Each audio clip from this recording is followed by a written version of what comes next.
Good evening to our guest speaker today, and good day to all the participants.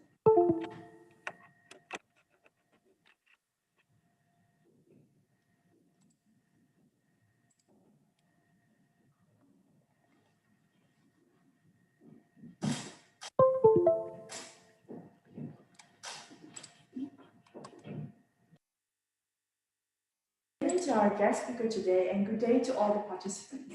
My name is Raina. I'm from IC Global Buddies, and I'm a student in University Malaya. I hope everyone is still feeling excited to follow the second session of the culture workshop for this week. So before we start our session today, there is a few housekeeping rules that you need to keep in mind of. Okay, first, a laptop or a PC is recommended for easier and better focus and features.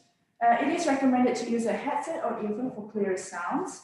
Turn on the camera as we are about to have a lot of fun together. One of the most important things is to please change your name in the ID screen by using the full advice format, which is P underscore your name underscore the country of your origin. Turn off or mute your microphone during the session, and do turn it on when it is asked to.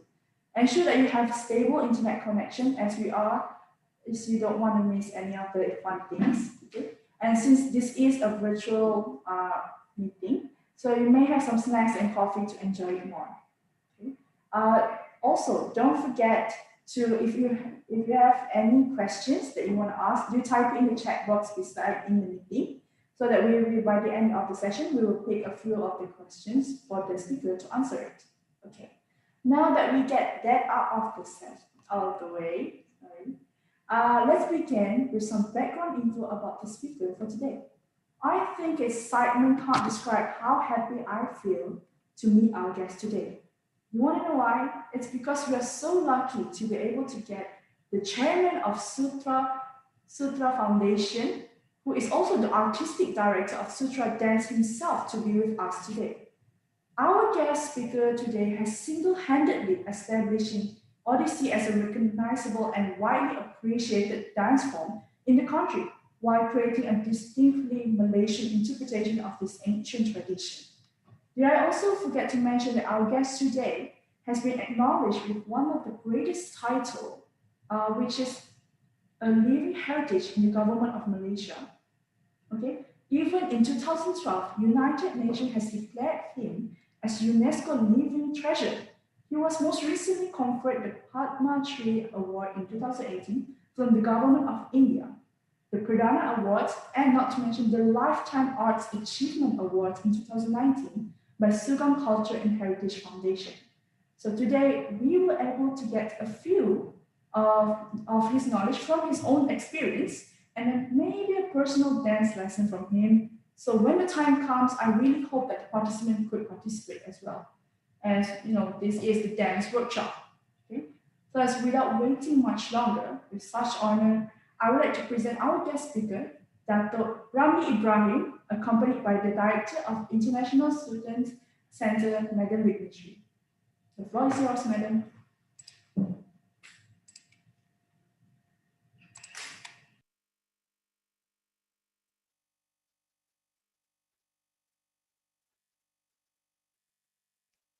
Welcome all to the Malaysian Dance Workshop. So before we could speak to our special guest today, let's watch a short video clip, a dance by Datuk Ramli Ibrahim and his performance from the Sutra Foundation.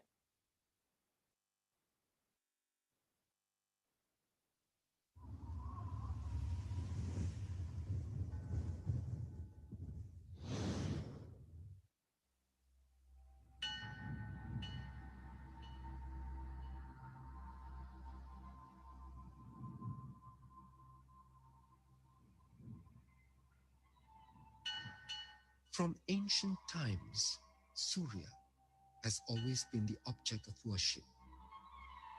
Emerging from the primordial waters, he sits on a lotus in his golden chariot drawn by 7 horses, representing the 7 colors and driven by his charioteer, Aruna.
Wasn't that lovely?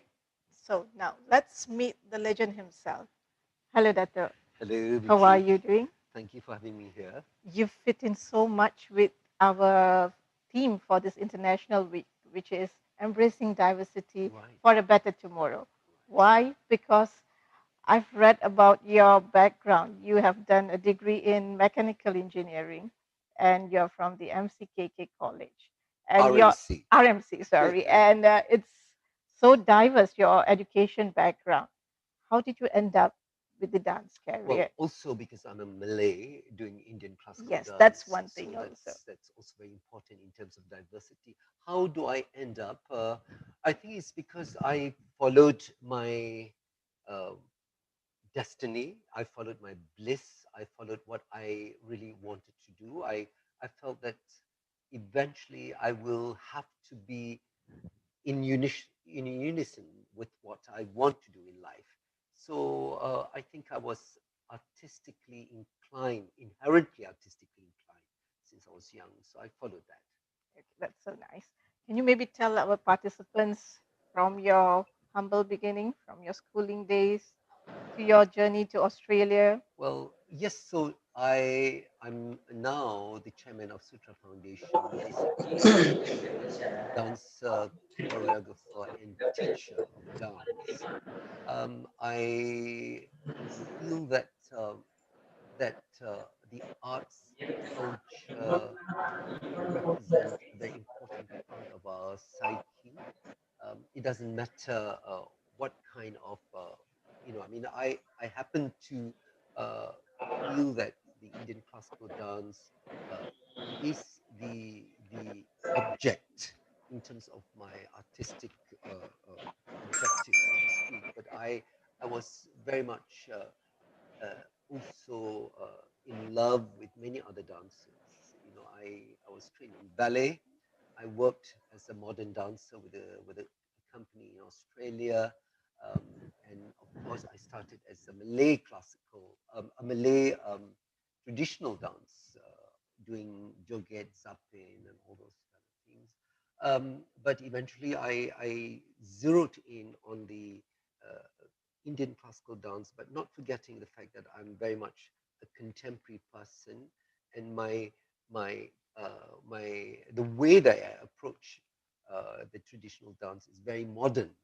And so, although I am a teacher, a guru, so to speak, in Indian classical dance, but that paradigm has shifted now. I'm not that traditional guru that you see with all that. I'm a dancer, and I'm very modern in my outlook and the way I present the dance. Thank you, Doctor. So, you have been acknowledged as a living heritage by the government of Malaysia. So, that is something truly that we are proud of. So, what is art according to you? Well, the living national heritage was also given to me by UNESCO, and I I am also a Padma Shri and a Sangeet Natak Academy awardee that was given to me by the government of India. I don't carry all this like an albatross around my neck. I take on in my stride. But what is art? I feel, you know, art and culture are two things that is important for me. This is my forte, my life. I feel that art is subset to culture. Culture, of course, is a way of life, but art is something much more intense. Art is about a heightened aesthetic experience, and art will define your how civilized you are. And I'm not talking about getting a degree in terms of civilization, and how much you celebrate your humanity. Um, and so art is not something that is black and white either. So it's very difficult to define uh, art, or whether it is painting, whether it's dance, whether it's literature, whether it's poetry, but it's something that celebrates our humanity at its intense level. Very well said, Dato. So I'm sure there would have been many individuals who have inspired you throughout your career. So could you name a few of them who have? Right. I don't have a specific person all the time. I have a whole lot of people who have inspired me in dance, in literature, in painting, and of course, therefore, I feel that I've kept myself relevant all this while because I have opened up my vista, my worldview in approaching dance, so that it is not just like only from that uh, paradigm of being a dancer, but opening it up. Therefore, in terms of choreography and all that kind of thing, I'm much more open. So the person that inspired me, uh, various, but one particular person, James Murdoch, who was in Australia. He was more or less a music person, but he opened me to the world of many, many things, of writing, of painting, of uh, of being a sensitive person, intelligent person. He introduced me to some of the bigger names uh, in the international scene, not just dancers, but music, composer, painters. And so I was exposed to an incredible um, um, minds that have inspired and sort of guided me to the way who I am at the moment. So you have been a student and now you are a guru. So what are the traits that you think a dancer should have? Well, as I said, I'm not a traditional guru because now, as we journey in a more kind of democratic and more kind of a open way. Of course, I'm a very, very strict teacher because, especially in a classical work, the immersion into the depth of the work is very, very important. And you have, and also you have very little time. So your methodology of teaching has got to be very efficient. Your student has got to be responsive. So I feel that uh, of course, there are prerequisites like talents, like you need to have the right, for a dancer, you need to have the right body shape, you need to have the right temperament. But most of all, I think there must be a hunger for the dance. There must be a incredible passion for the dance because it comes out in the work. When I was young, I think I felt that if I don't dance, I die. But no longer, of course, like that. But but that kind of one-minded focus that I had as a young person, I think for a dancer you need that because it is a very difficult field, more difficult than engineering, more difficult than medicine, I would think, because I mean, talent is just not enough, and you have, of course, the physicality of the body, the mortality of the body. I mean, by the time you are 28, 27, 29, 30, you are already, if you are a contemporary dancer, you are facing a kind of decrease in your virtuosity as a, I mean, Western dance especially is very youth oriented and quite ruthless in its demand of, but Indian dance, of course, the more older you are, the more expressive you are, more the expression that you give is far more layered, nuanced, and much more effective. Totally agree with you, Dato. So, Dato, you mentioned earlier you have learned the modern dance, you have Yes. learned the traditional Malay dance, you are an expert in ballet, and then Bharatnatyam, and now Odissi. Can you just explain to our participants what are the characteristics of all these different dances? Because we've got participants from all over the world, so Mm. I'm not sure whether they know about these dances. So maybe you can explain a little. Yes. Dance can be roughly divided into tribal dance, folk dance, and court classical dances. And they increase in the sophistication of the dances. Sophistication does not mean that they are good or better or not better or whatever, but it's just that dance, I feel, reflects society. Um, Say the Malay dances are mainly traditional dances that are folk dances. Even Mayong, for example, is considered a folk dance, whereas we in Malaysia have about two or three court dances such as Terinai or Joget Gamelan or Ashik, which is a kind of court dances. The sophistication is a bit more than the folk dances. And then you have the classical dance system, the traditional classical dance systems such as Indian classical dance. In India, there are recognized 8 Indian classical dance system because they follow a certain precept. They also have their treatise, like Indian classical dance follow the Natya Shastra. There is a book, a Shastra, that they follow to, and so on and so forth. So I think, I mean, for all this work, I think they are experiential because you need to be in it to watch them on the, the video or the film is one thing, but they have to be experienced. They have to see them in their context. Then I think the the uh, the rasa, which is the core of appreciating the dances, are much more felt, much more intense.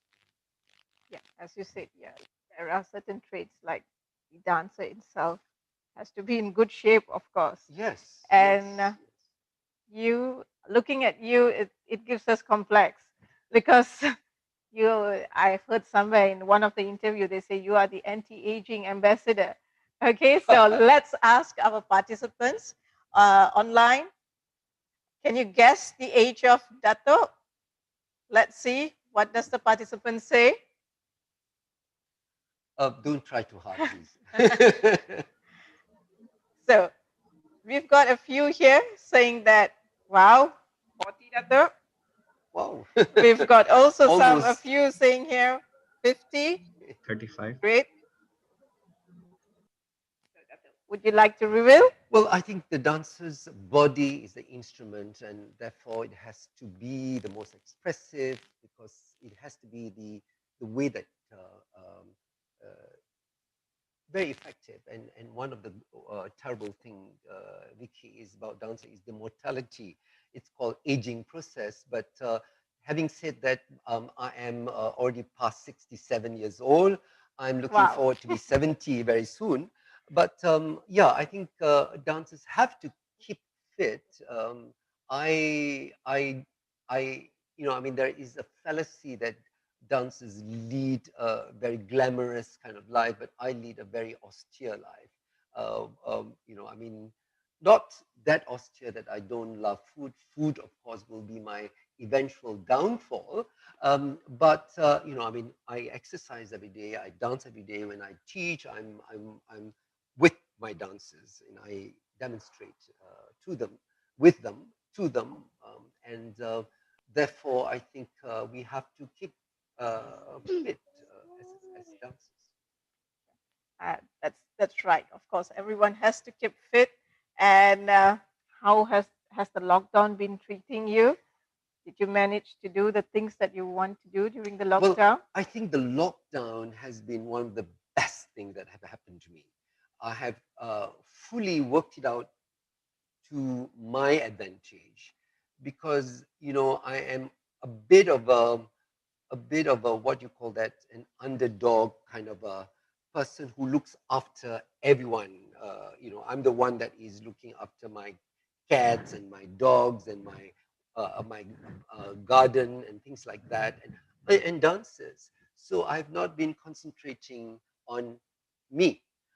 So during the lockdown, not only has been a reflective time for me, we were looking at what we had done so far. So we've done a lot of archival reflection, bringing in, instead of doing just online classes, we have looked at what we have done. And you know, recently we've launched, as you had seen, the first work, Gerak Angin, which is the first Malaysian Virtual Arts Festival, and I was artistic director of 13 of the 17 works, which span both traditional, contemporary, modern dance, music, and theatre. So that took that part of it, and suddenly there's this second lockdown, and it sort of stumped us because we were just ready to present our production, and it has to be postponed again. So we are sort of have to withdraw back again, and I guess the classes will start coming in again. But we have been very, very busy cleaning up. The storeroom is immaculate now. You know, the archival things, files have been cleaned up and are ready for the when things are open, and we will be there to serve people again. Yes, true what you have said. The lockdown, yeah, to some has brought in a lot of benefit. Mm. Yeah, and maybe to our students watching there online, of course, they would have loved to be virtually present, physically present here, but unfortunately, due to this, everything is done online now. So, how do you go about with the younger generation now? You see, most of the youngsters are so attached to their gadget. Mm. So, how do you engage and encourage this group of generation in this art form? So you've seen that first film of us performing. They were mainly from my outreach program.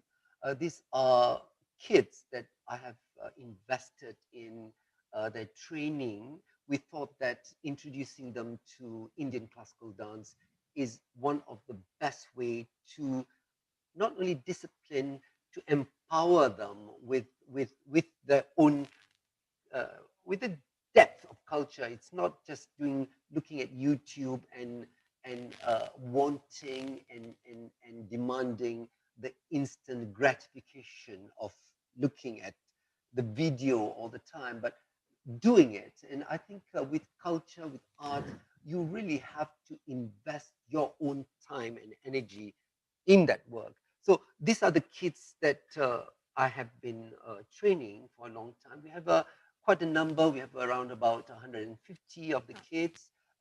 So they took a lot of time, and they have grown up. You know, after 6.5 years, they have grown up. You know, uh, uh, 15, 16 years old, and they've stretched out. And this is also a very crucial time. Yes, it's true that the present generation are all it's a paradigm shift altogether. You know, I mean, teachers get together and complain terribly about uh, um, young dancers now who are less disciplined. They want everything fast, and they are just simply not interested or not ready. You know, they expect you to really inject them with the passion and the hard work that at one stage you uh, crave for. So this is a challenge on my part, but I somehow but once they get into the system, the methodology, and this excitement of seeing yourself develop, I think they're quite all right actually. Yeah, but you have to give them a lot of responsibility because they just don't sit around not doing anything. And your outreach program is a very wonderful initiative from the Sutra Foundation Yes. for the society. So I hope more students will join the Yeah. outreach Yes. program. Yes. We want more talent actually. I mean, actually, Sutra from the outreach program, we can bring in the talent to come in because there is a dire need at the moment of investing in excellence.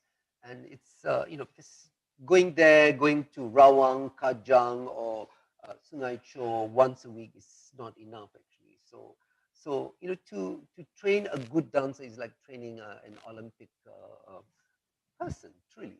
So it's not an easy thing. So are you still continuing it during this Yes, yes, duration? they are. Which will They are coming. Yes, okay, good. yes. So that your choreographies have gained international acclaim. They are essentially about epics and mythology. Mhm. So, have you taken contemporary topics to appeal to the current society? Yes, very, very much. Because actually, I have never forgotten the fact that I was trained in ballet and contemporary dance, and so we have done a lot of contemporary works. We have commissioned a lot of composers, Malaysian composers, on contemporary theme and works. One of my most interesting work still was commissioned to the composer Valerie Ross, and his work called Aku. And it really examined. At that time, I was also interested. I was doing my Fulbright uh, program on shamanism or uh, um, the traditional psychotherapy healing of mind Patri, and looking at the the the individual and his alter ego, or his spirit child that is born together with him. So Aku is one instance, but we do a lot of contemporary work. In fact, I am very much interested in looking at work that define modernity from an Asian perspective, not just from a Western concept that is borrowed from from everywhere, from New York or London or Europe, but looking at modernity, looking at the indigenous art form. And this is where, I have a strong psychic pull towards India and Indonesia. And, we have friends on that side. And this is also what Gerak Angin is about, because it draws in a lot of modern works that are inspired by indigenous forms. Okay. So we do have a lot of participants today from Indonesia. So please post your questions if you've got anything that you'd like to ask Dato. Okay. Dance follows the Guru Shishya tradition of learning. So have you created students who will continue your school of thought, or is it difficult in these current times? Well, the Guru Sishya Parampara, they say, is one of very important, whether it's dance, whether it's music, in order to cultivate, to groom um, the dancer that follows the style and the kind of psyche that is collectively like for example, Odissi, we are from the Deva Prasad Parampara, which is different from the Kalicharan Mahapatra Parampara. So, but at the same time, I contribute into that in my own way. And so it's very difficult to speak on whether your students are going to be there, and everyone asks you, who's your successor, who's going to have the same kind of intellectual kind of input as you have been, and all that kind of thing. It's very difficult, Vicky, because you can bring the horse to drink, but Yeah. it cannot make you cannot make it drink. And I think one of my forte that kept my relevance in the present situation is the fact that I am not just a dancer. So I do a lot of other areas, and because of my exposure when I was young to other areas, like I said, literature, painting, and all kinds of other things. Um, so I am able to make that input. So that dance that will take over has got to also, especially now, has got to be a little bit more, open. At the same time, they have the kind of horizontal thing, but also the depth, you know.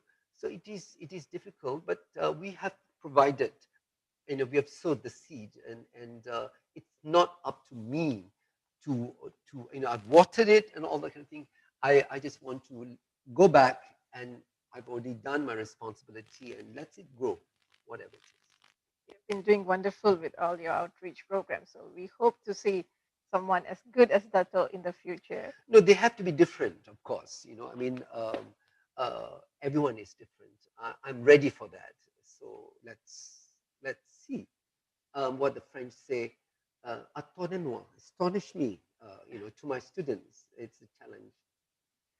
Okay, now when talking about challenge, what has been your biggest challenge when you come across your career so far? Well, actually, the challenge, I've taken challenges in a stride, because I don't set a kind of limit, like what is your ambition and what would you like to be remembered when you die, and things like that. I don't set it, so I follow it. But the kind of challenge that I face, I feel, is to instill in the young people a sense of service, that they're not there waiting for things to happen to them, and what is it for me, kind of thing. And they can, because they've been spoiled by their parents. I'm not talking about rich students at all. Basically, parents are so keen that their children are saved from this big bad world, that they protect them so much that when they are suddenly open uh, to the world, the kids is something happened to the parents also, Vicky, they're not well suddenly, they have to have a heart transplant, their diabetes, the kids don't know what to do. So I noticed this, and I feel that you have a bubble of the university, but out of the university is different. And that's why I'm saying that to the university students who want to experience culture, to go out, not just in the university. That's right. So this is one place that you can come to all our participants there in the Malaya, or once you come to Malaysia, you can visit Sutra Foundation. Okay. So the next question is, what do you think about the future of dance in Malaysia? Well, the future of dance in Malaysia, in a bigger level, has got to be also depending on the vision of the leadership where the arts is concerned. In this part, we are talking about what does the Ministry of well, now we are under tourism, arts and culture. Is arts and culture subservient to tourism, for instance? What is the national cultural policy? Is it going to be much more inclusive? And what are the funding, for example? So there's a lot of political upheavals having at the moment, and I think there is areas where some part of the other ministries are trying to hijack the role of, say, the Minister of Culture into getting the funding, for example.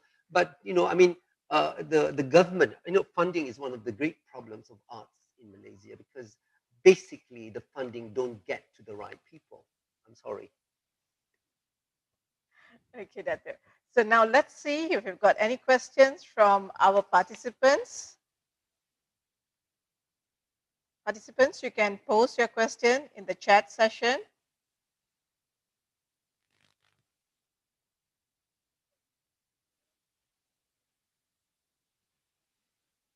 So we've got one question, Dato. So Yes. what do you do during your free time? Oh What do you gosh, like to do? I have, I do, I resent the fact that I have to come here because I was happily painting, I was happily playing with my cats, I was gardening, I was feeding I was doing all those kinds of things. And and this is the lockdown, which I enjoy, being with myself. I have books to read. Yesterday I was at my library and I said, but this is I haven't read this book and I want to spend a bit more time. There's no time. So I am, I'm full of things. I swim. So, there's so much things to do. And of course, I love to be massaged. Everyone loves to be massaged, and we are missing it during the lockdown. Okay, so another question from our participants. For a busy person, can dance replace a gym? Well, dance is far. I mean, I'd never go to the gym. I have no need to go to the gym. Uh, when I see people running with their face kind of contorted, I feel very, very sorry for them because I don't. I've been sweating. I mean, during the day I've changed 3 times because but I'm enjoying myself. There's music. There is breathing that I understand all those kind of things. So, well, go to the gym, but I prefer my dance. So later, don't forget, you will learn some dance steps from Dato himself. Okay, so stay tuned. So there's another question. How do you create choreography from a story? Well, the inspiration for choreography is various. The painting behind me, I can do an abstract work from that, or something from myth, or something from story. So whether you want to make it into a narrative or whatever it is, it depends what you want. Music can inspire you. So there are many points of embarkation to start the work and then let it go. But I always felt that in my dance, I think improvisation is a very important source of creativity for movement. And when I choreograph for a dancer, I usually try to improvise over an idea, over what kind of movement that I want to start on before then bring it all together. So I am not very much someone who have such a prefix a fixed idea of what I want to do that I will not serve from that. I have a very strong balance of what I call the Apollonian and the Dionysian aspect of my personality. The Apollonian, that means very ordered, very disciplined, and the Dionysian part is a very person who can be unpredictable, and so there is a balance of that. So I trust that, and eventually when the work happens, then it has to say something. It has to make a certain amount of what you want out of it, and this is where I feel that I've been a good in the artistic direction of my work, and my students always come to me to ask me, what do you think of that work and how can I improve it? And I'm very good at looking at it and say that, well, I think it needs this, I think it needs a bit of salt, but it's too sweet or whatever it is. Okay, right.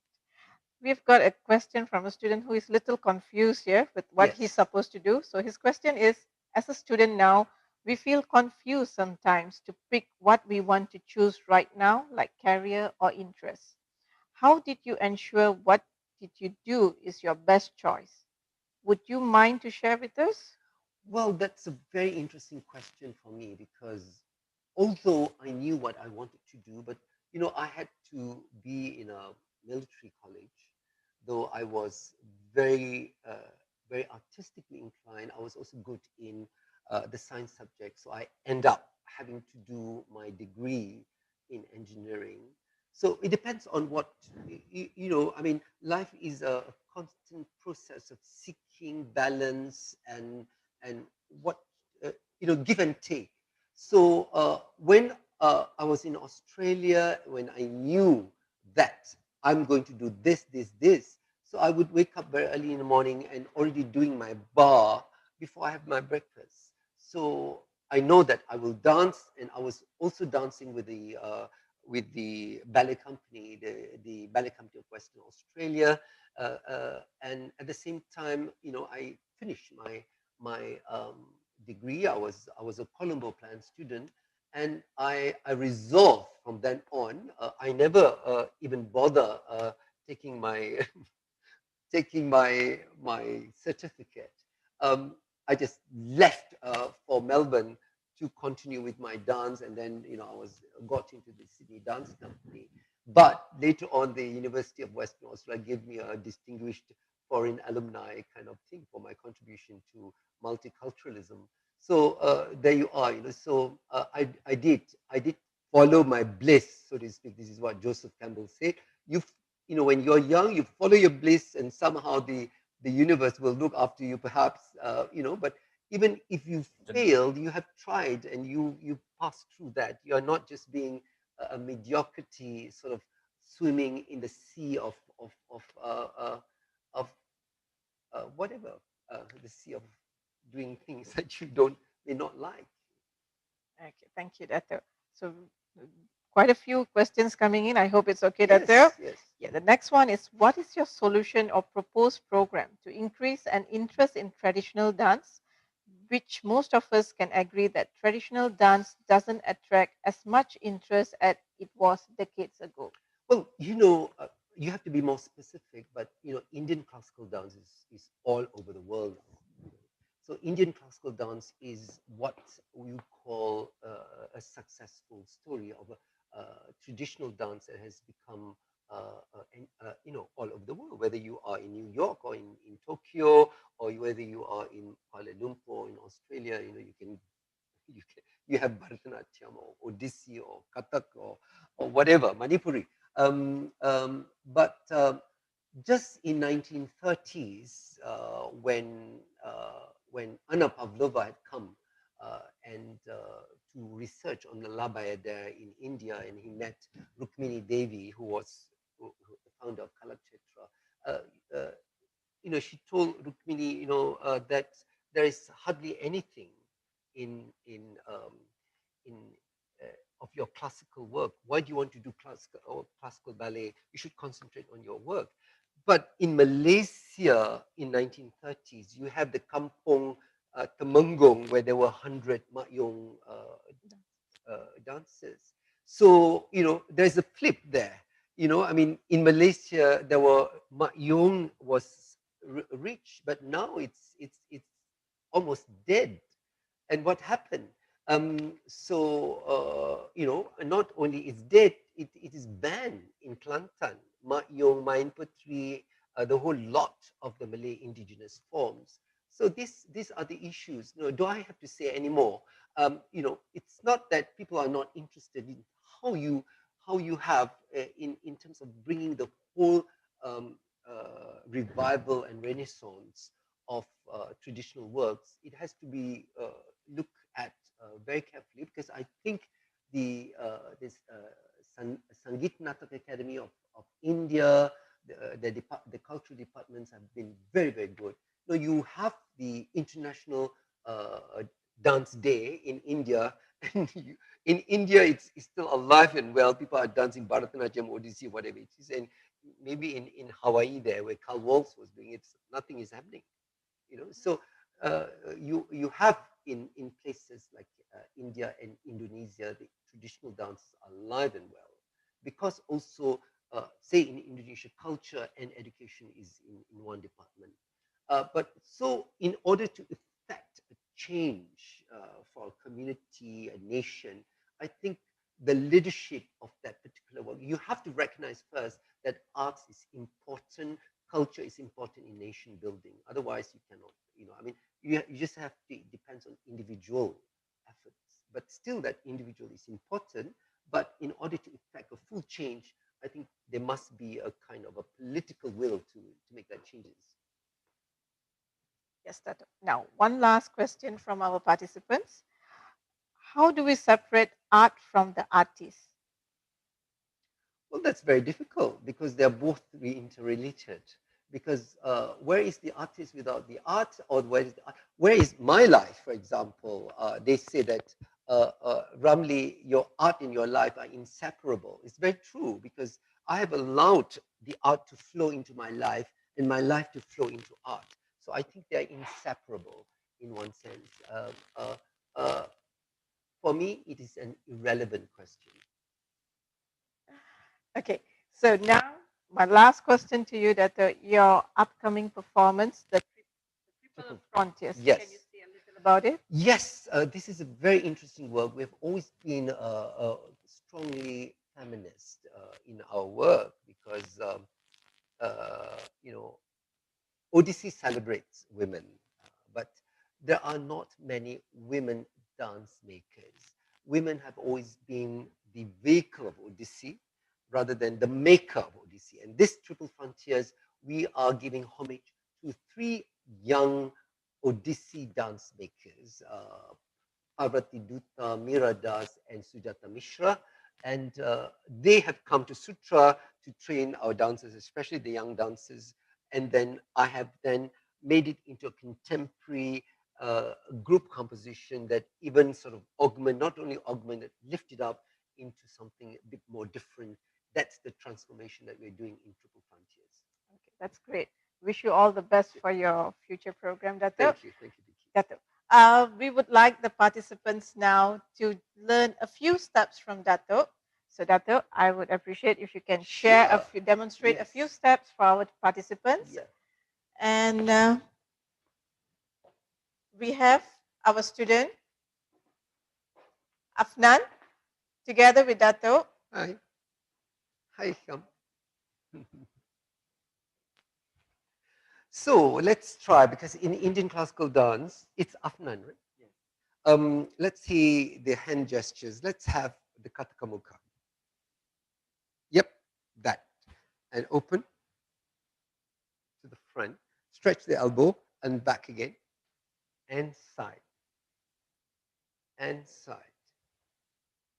Now, let's have open. Let's do that. Katakamuka to Alapadma, a lotus. So this. Anytime. And open it. Right. And when you look at it, you imagine your face is that lotus. But you have a mask on. And you look at it. And can I have an Atami with the head? And let's, the flowers as closes and open again. And then you put his eyes here, saying that your eyes is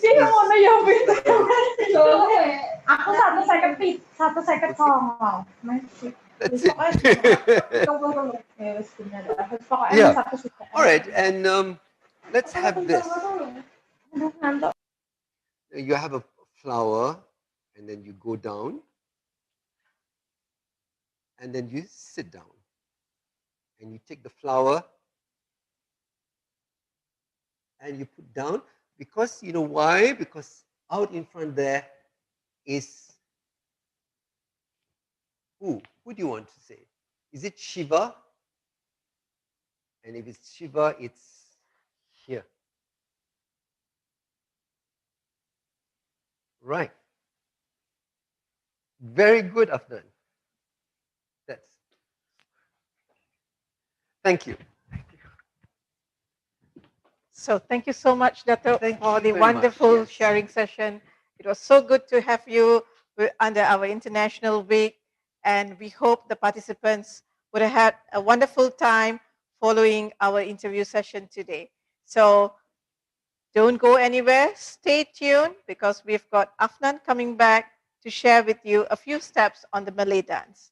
Okay, thank you. Thank you, Dato.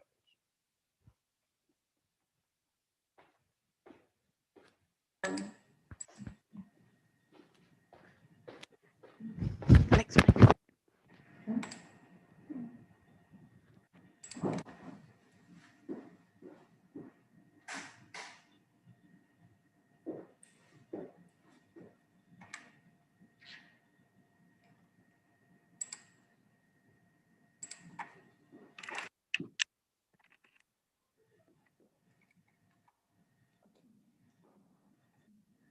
Thank you again, Dr. Ramli, for being with us today and for sharing all of those amazing information. I really would like applause from you, a round of applause from you guys right now. And also thank you, Madam Whitney Shree, for sharing with us. Because right now, I think the participants know more about Datuk's career. And I think the participants are really interested in his skincare or like health routine. Okay. And we will not forget the valuable knowledge that you taught us today and hope to learn more from you in the future. Uh, Now, wait a minute. Did you guys think that this is the end? No, of course not. We prepared more for you guys, but I think that we deserve a break right now.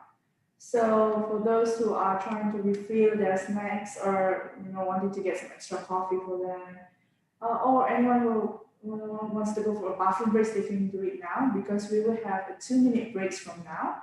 So I think we'll be right back, and please do stay joining us. Thank you.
doing. So welcome back everyone to our dance workshop session. I hope everyone is feeling refreshed. Maybe those who wanted to go to the bathroom earlier have gone already. Did someone perhaps manage to take some quick naps, perhaps in 2 minutes? That's really a world record over there. So, well, for those who are really taking a nap right now, sorry to say this, but I need everyone to wake up. Okay? Everyone has to wake up right now and be ready because I would say this session has similar content to what Dr. Ibrahim did just now, but different moves to it. It's like a physical kick to it. That's it. So I want every participant right now to open your cams because this is the reason you join dance workshop.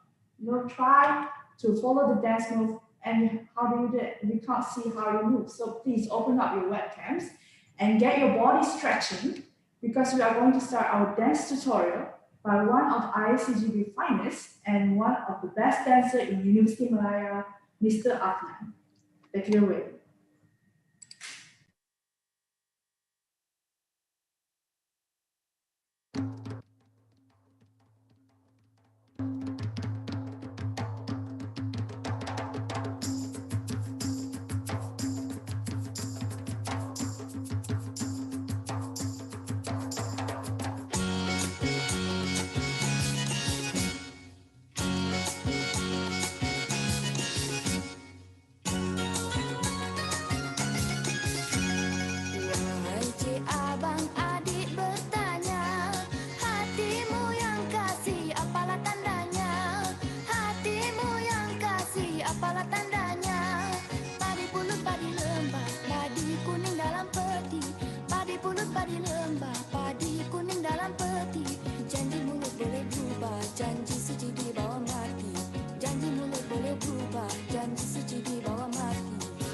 Mari Cik Adik, mari Cik Abang, mari kita berdendang sepinang muda.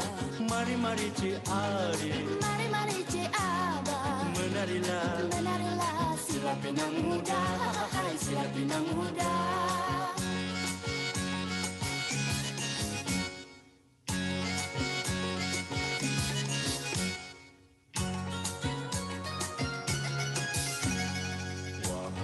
Adik abang nak tahu apakah obatnya hatiku yang rindu?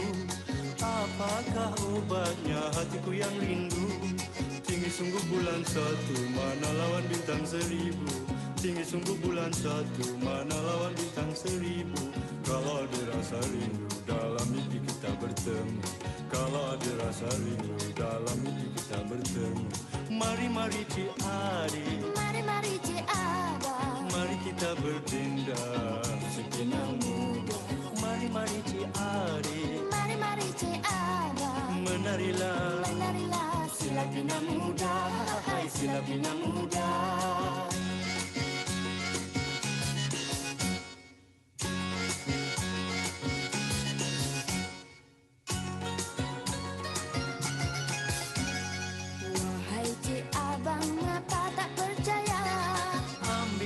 Pisau nak ku belahkan dada.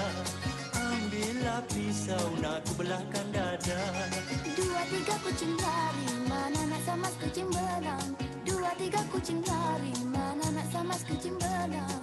2, 3 boleh cari, mana nak sama desa orang. 2, 3 boleh cari, mana nak sama desa orang. Mari Cik Adik, mari Cik Abang, mari kita berdendang sepinang muda. Mari Cik Adik, mari Cik Abang, menarilah sila pinang muda, hai sila pinang muda.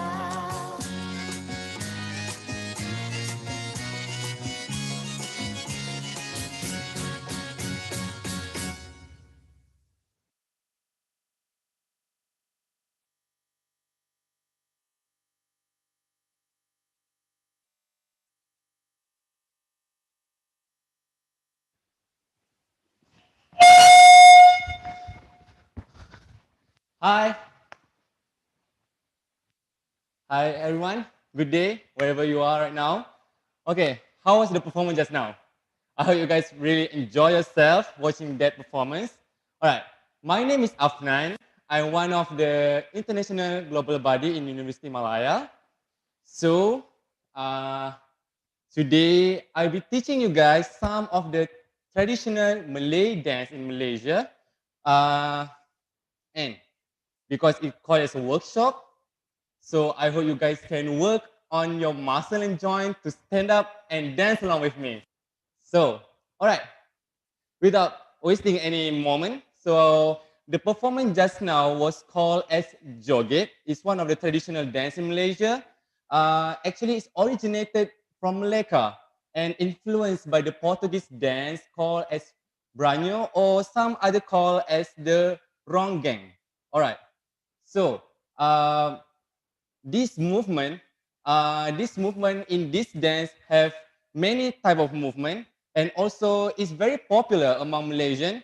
And there are some other popular traditional dance other than joget, such as zapin, inang, and asli. And most of these traditional dance is being performed in most of the festival and in cultural ceremony in throughout in the whole Malaysia. All right. Okay, so today I'll be teaching you some of the steps, which is 4 steps, simple step of this joget dance. So I hope you guys can follow up with me and dance along. So I'll be starting for the first step for the joget. All right. Okay, I hope you guys can stand up and follow my move. Okay, the first step we call as terancang. All right, terancang. So I will show you step by step. Starting from the lower part of the movement, which is our leg movement. Okay, for the terancang movement, we'll be starting with our right leg and followed by our left leg. Okay, in Malaysia, all traditional dance will be starting by from right to the left. All right, so we need to move our right feet. We'll be like this. 1, we need to cross. 2, 3, and pull back to the original position, followed by the left feet. 1, 2, 3, 4. Okay, let's do it again. Right feet and then left feet. Okay, 1, 2, 3, 4, 5, 6, 7, and 8. It's simple, right? Very simple. So number 1 is called terancang. Okay, I will show you for the upper part, which is the hand movement. All right. Okay, there's a little bit different between guys' movement and girls' movement for terancang. Okay, I will show you for the guys' movement first. All right, for guys, we need to put our left hand at your waist and our right hand in front of the left hand. So you'll be like this from the side view. Can you see this? Yeah, you'll be like this. Okay. For the girls, the difference is you need to put your right hand up to your shoulder. So the gesture will be like this. Okay. Let's combine all together. Okay, let's try. I will show the guy movement first. Okay, we'll be like this. 5, 6, 7, 8. 1, 2, 3, and 4. 5 and 6. One more time. 1, 2, 3, 4, 6, 7, and 8. All right. Right now, I will do it again, but for the girls' gesture. Okay, like this. Ready? 5, 6, 7, 8. 1, 2, 3, 4, 5, and 6, and 7. Again. 1, 2, 3, and 4, 5, and 6, and 7, and 8. It's simple, right? Okay, let's continue for the second movement set. All right, this movement is called joget because it's called as joget, so it's the main movement in this dance. All right, okay, I will show the lower movement first, which is the leg movement. All right, like I said, we need to move. We need to start from right to the left. Okay, we need in this joget movement, we need to go to the front, and then go back backward. So front and back. Okay, for the movement of the feet, we need to, it's like a double step. So, however, when counting on one, the count one, the right feet must be on the count one. So I will show step right, step left. So to the front, one, and then to the back, two. Right and left. Right and left. Okay. Right and left. Right and left. It's easy, right? Just to the front and to the back. Okay, let's continue for the upper part, which is the hand movement.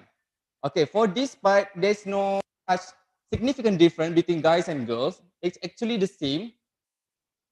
Okay, when we are starting from counting on one, we need to move our right hand. We need to spread out our right arm outward. So it'll be like this. So one, while your right hand need to be a little bit inward on counting one.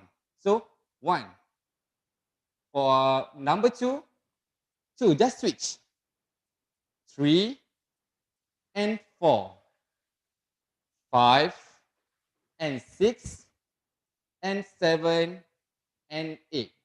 Okay, again. One, two, three, four, five, six, seven, and eight. Simple, right? Okay, let's combine all this together. Okay, we need, just remember we need to go to the front and to the back. Okay, let's start. 5, 6, 7, 8. 1, 2, 3, 4, 5, 6, 7, and 8. Again. 1, 2, 3, 4, 5, 6, 7, and 8. All right, okay. So let's try with the song. We combine these two steps together in a song. So that you can follow my instruction. I will be giving the instruction according to the number, which is number 1 and number 2. We just remember the movement and you can dance along with me. Okay, cue music.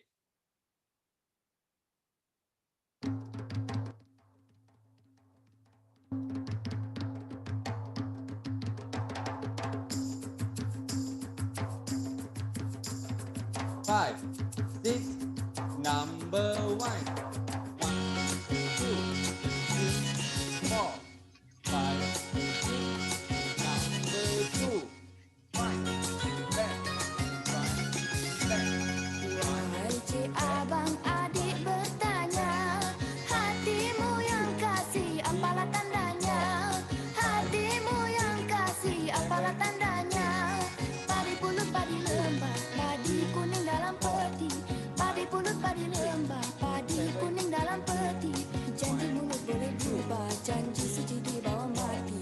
Janji mulut boleh berubah, janji suci di bawah mati. All right, that's all for the first two movement for the joget. All right, I will continue for the third one and the last one. All right.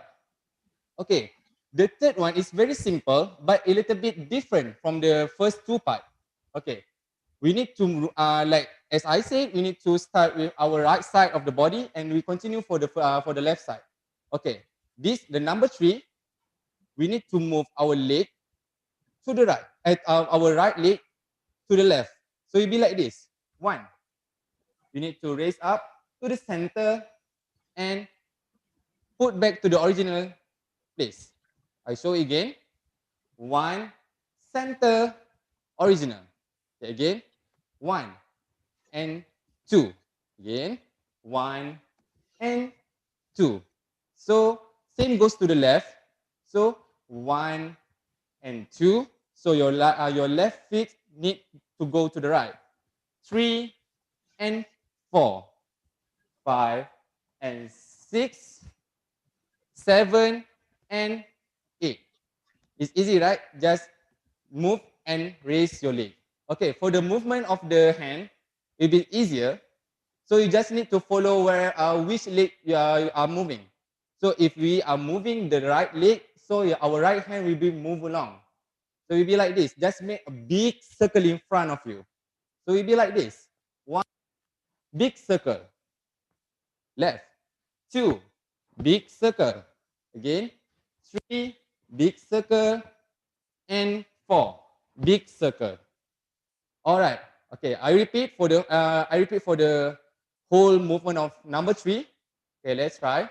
5, 6, 7, and 8. 1 and 2, 3 and 4, 5 and 6 and 7 again. 1 and 2, 3 and 4, 5 and 6, 7 and 8. All right. Okay. Let's move along to the last movement, the fourth one. Okay. The movement is also easy for the joget. We start with our right feet, but this time we need to cross a little bit to the left. So we'll be like this. 1 and pull back to the original position. Same goes to the left. 2, pull back again. 3, pull. 4, pull. 5, pull. 6, pull. 7, pull. And 8, pull. All right. For the hand movement, we need to spread our arm to the side, both our arm to the side. When we are moving our right feet, we need to tilt our arm a little bit to the right. It will be like this. 1 and pull again. 2 and pull. 3 and pull. 4 and pull. 5 and pull. 6 and pull. 7 and pull. 8 and pull. Okay, let's try one more time for the fourth one. Okay, 5, 6, 7, 8. 1, 2, 3, 4, 5, 6, 7, and 8. One more time. 1, 2, 3, 4, 5, 6, 7, and 8. All right. That's all for joget. Okay, we try to combine all the 4 movements all together in the songs. The full song that I just showed with my partner just now. So I recap a little bit. Okay, the first one, this one, the terancang. This one. The second one is the movement, the joget movement, which is the main movement. The third one, the circle, the big circle in front of you, the number 3. And the last one is the tilting movement. This one. Okay, let's try. Okay, I hope you guys can stand up with me and dance along. Okay, cue music.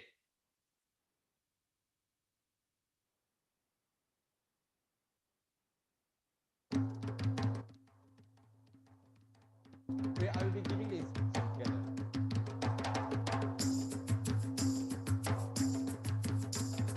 5, 6, number 1.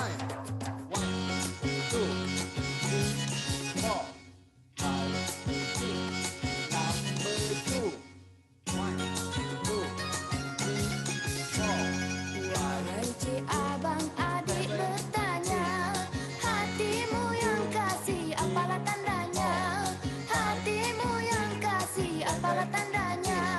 Padi pulut padi lembah, padi kuning dalam peti. Padi pulut padi lembah, padi kuning dalam peti.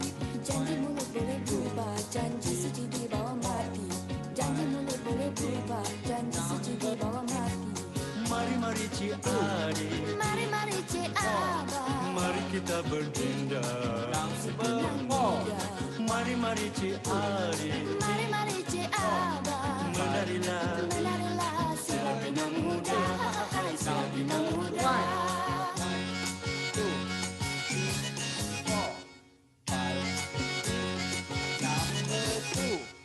1, 2, 3, 4, 5. Wahai cik adik, abang nak tahu apakah obatnya hatiku yang rindu. obatnya hatiku yang rindu. Tinggi sungguh bulan satu, mana lawan bintang seribu. Tinggi sungguh bulan satu, mana lawan bintang seribu. Kalau dirasa rindu, dalam mimpi kita bertemu. Kalau dirasa rindu, dalam mimpi kita bertemu. Mari mari cik adik, Mari mari cik abang, mari kita berdendang. Segenap muda. Mari mari cik adik, mari mari cik abang, menarilah. menarilah sila bina muda, hai sila bina muda.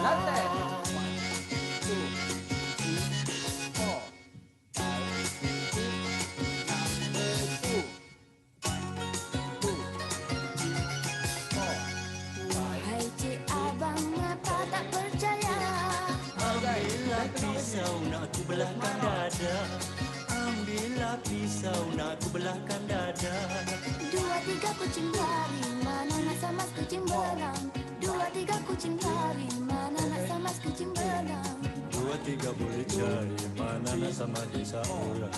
Dua tiga boleh cari, mana nak sama desa orang. Mari mari cik adik, Mari mari cik abang, mari kita berdendang. Segenap muda. Mari mari cik adik, mari mari cik abang, menarilah. menarilah sila bina muda, hai sila bina muda.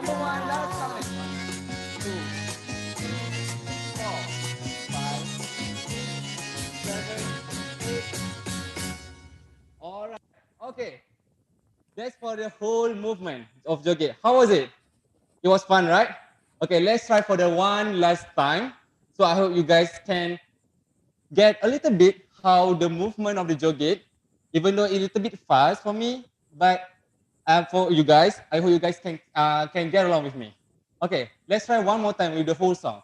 Okay, cue music. Stand up, guys.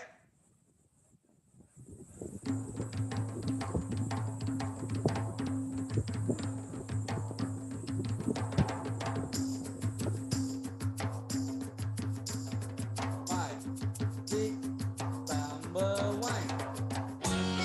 2, 3, 4, 5, 6, number two. 1, 2, 3, 4, 5. Wahai cik abang adik bertanya, hatimu yang kasih apalah tandanya? Hatimu yang kasih apalah tandanya? Padi pulut padi lembah, padi kuning dalam peti.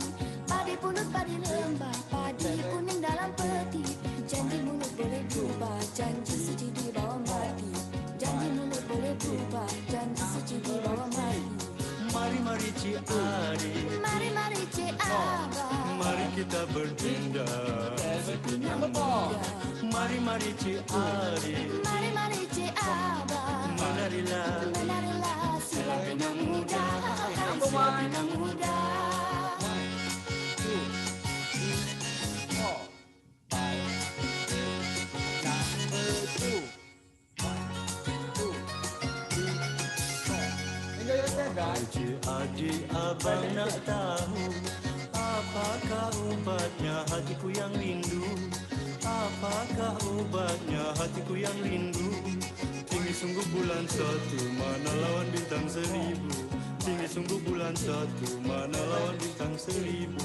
Kalau dirasa rindu, dalam mimpi kita bertemu. Kalau dirasa rindu, dalam mimpi kita bertemu. Mari mari cik adik, Mari mari cik abang, mari kita berdendang. Segenap muda. Mari mari cik adik, mari mari cik abang, menarilah. menarilah sila bina muda, hai sila bina muda. 2, 3, 4, 5, 6, number 2. 1, 2, 3, 4, 5. Wahai cik abang, ngapa tak percaya? Ambillah pisau nak ku belahkan dada. Ambillah pisau nak ku belahkan dada. Dua tiga kucing lari, mana nak samas kucing berenang. Dua tiga kucing lari, mana nak samas kucing berenang. Dua tiga boleh cari, mana nak sama desa orang. Dua tiga boleh cari, mana nak sama desa orang. Mari mari cik adik, Mari mari cik abang, berdenda. Mari-mari Cik Ari, Mari-mari Cik Abang, menarilah menarilah sila pinang muda, sila pinang muda.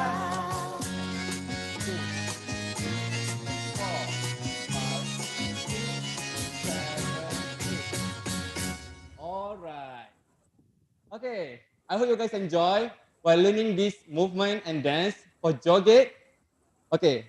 Don't forget how the movement is very simple. Actually, there are some other steps in joget. There are variety of movement in joget, but this is one some of the simpler step in joget.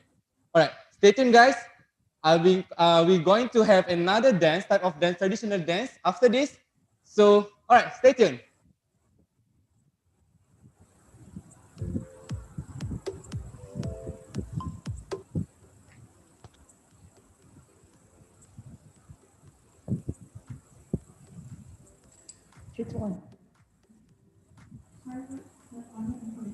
Yeah, you did. Hi guys, can you guys hear me? Yes. Okay, so that was amazing, guys. I saw a lot of cute movement over there. I was really glad that a lot of participants decided to open up their cameras because I can see all of those great moves that you provide out there. Okay, now wait, don't those who are like trying to sit out this one, please don't sit first because we still have another move that we want to teach you guys. After we still have a lot of energy to share with you guys another traditional move that we have. So I think I want to give a shout out to Santiago because he was already dancing when Adnan was showing his dance. Yeah, yes, man, yes, perfect. Yeah, keep up that spirit. I want that spirit for all of the participants to have that spirit. Okay. I think we have also if I'm Mr. Saki from Japan. I think your roommate was dancing with you. I can see the hand, you know. And yeah, you can invite your family if you know, for example, your sisters or brothers keep on playing video games upstairs. You know, just come on, let's do some exercise, let's break a few sweats and all. You know, and oh, that was amazing. That's really amazing, guys. I was really impressed by all the dance moves. And I really wish that all the participants who haven't opened up their camera, don't be shy. Okay? No one's judging you. We are here to have fun, release a few stress, maybe break a few sweat, get that exercise going because some of us are going outside for a long time already, and we have that extra fat inside, including me, of course. But yeah, how was it? Can I have like one of the students to like say how was the dance? How about okay, we go for Santiago. How about you, Santiago? Man? How was the dance? It was a lot of fun. I enjoyed it so much. I think that it helped that it was pretty easy to perform it. You can like go along with the music and Yeah. have a lot of fun. I love that music, isn't it? It's really like a hype music. I think Malay traditionally have a lot of like more to hype music and more to like follow, like allows a lot of people to follow the dance move. Okay, I think we have to wait for a few while for Ahmed to take a breakfast, collect back his energy, and he'll show us another dance. And I think you guys are going to be surprised for this dance move. Okay, just take a hint from this. You're going to be surprised. So just prepare your spirits, body, and all everything first. And I think we'll just wait for a sec. Okay, everyone drink their water first. Drink a lot of water, please.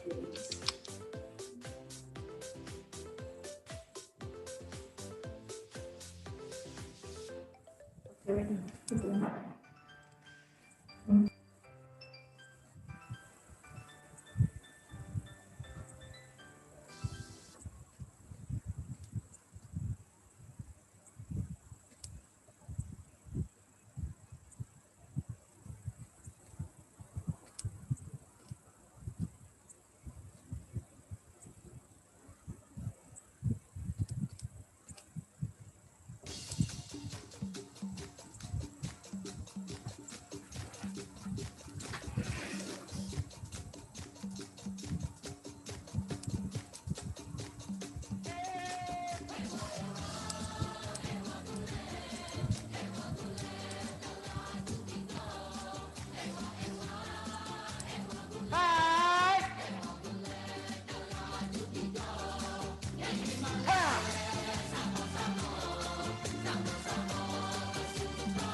Dia. Ha. Ha. Ha. Ha. Ha.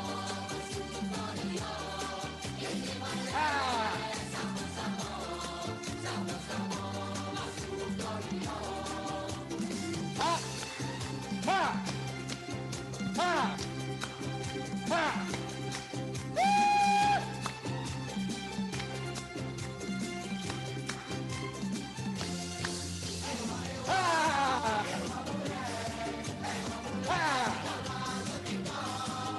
Amboi.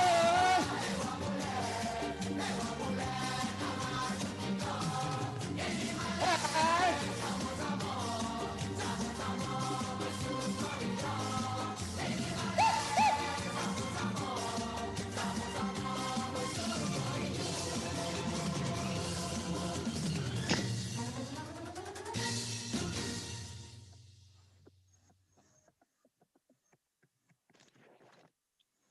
All right. Give a big applause to my partner for today. Right. I introduce my partner. Her name is Amira. Amira, can you show your face a little bit? She looks pretty today. All right. Thank you, Amira.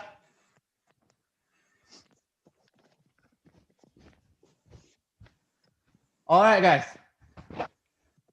Okay. Let's continue our session.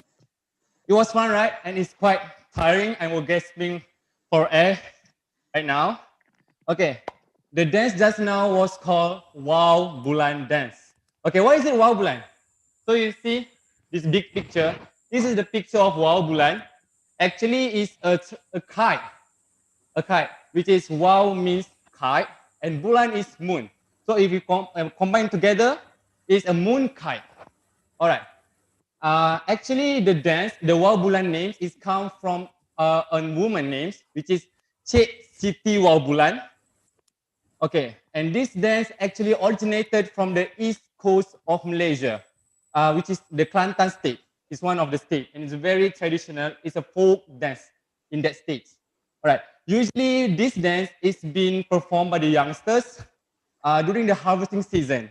And like you see, just now I was dancing with my partner, and the mood for this dance is like very happy mood because you are harvesting the paddy field, and we are going to have fun together. So the guys like to teasing the girls, while the girls like to teach the guys back. So that's the mood for this dance. All right, like the joget dance, I will be teaching you 4 of the steps of the Wau Bulan. Okay, so I hope you guys can follow along with me. All right. I'm sorry for my breathing. It's quite tiring just now. Okay, let's start for the Wau Bulan dance step. So there's a 4 step. So I'll be teaching you for the for the first and the second movement. All right, the first movement, I'm going to start with the leg as usual. We're going to start with right leg, and after that we followed by the left leg. So we move our right leg to the front like this. 1 and pull back. 2, 3 and 4, 5 and 6, 7 and 8. I'm showing you again. 1 and 2, 3 and 4, 5 and 6 and 7 and 8 again. 1, 2, 3, 4, 5, 6, 7 and 8. All right, that's for the leg movement. I will continue for the movement of our arm for the hand movement. All right, we need to spread out our arms, both our arms to the side. When we are moving our leg, which leg is moving is need to follow by the hand. So if we are moving our right feet to the front, so our right hand will follow it. So it will be like this. So right and left. Right, keep spreading your arm, and left. Right and left. One more time, right and left. Okay, but the hands doesn't go still like that. You need to move it, like flapping your hand will be like this. 1 and 2, 3 and 4, 5, and 6, 7. I do it again, and 8 again. 1, and 2, 3, and 4, 5, and 6, 7, and 8. All right. Okay, let's continue for the second movement. Yeah, because for this dance, the gesture for the hand is quite big because it symbolizes the Wau Bulan itself. So that's why we need to spread out our arms. So it's like we symbolize the Wau Bulan, which is a very huge. Okay, and we need to flapping our hand. It's actually it symbolizes the flying kite. Yeah. All right. Let's go for the second movement. Okay, for this time, we need to spread out our leg to the side, maybe like this.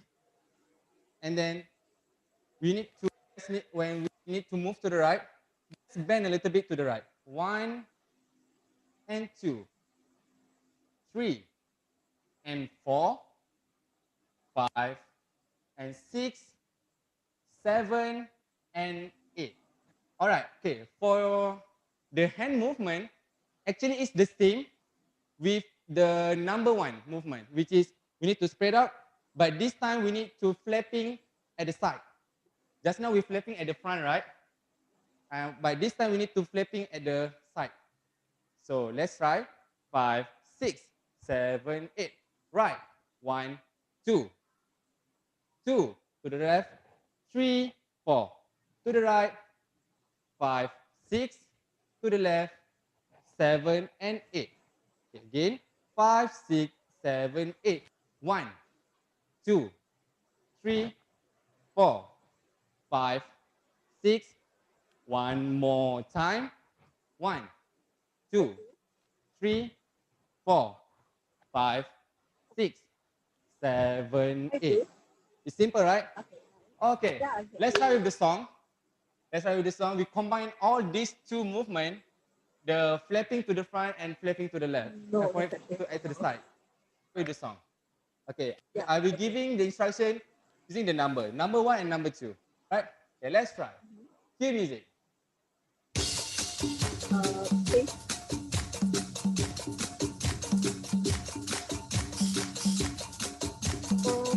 One is a selection from the respondents. From what I know, it's a selection from a few of respondents of a sample size of 2,000. So phase 2, I'm not very sure, but phase 3 is a sample size of 1,000. The respondents from phase 1, the 2,000 sample size.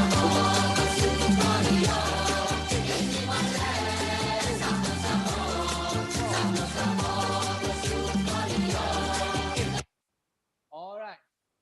It was simple, right? Just flapping our hand. That's all. Okay, we move along to the third movement and the last one. Okay, for the third movement, it's so easy. Okay, but a little bit different. You don't have to spread out your arms or your leg for the third movement.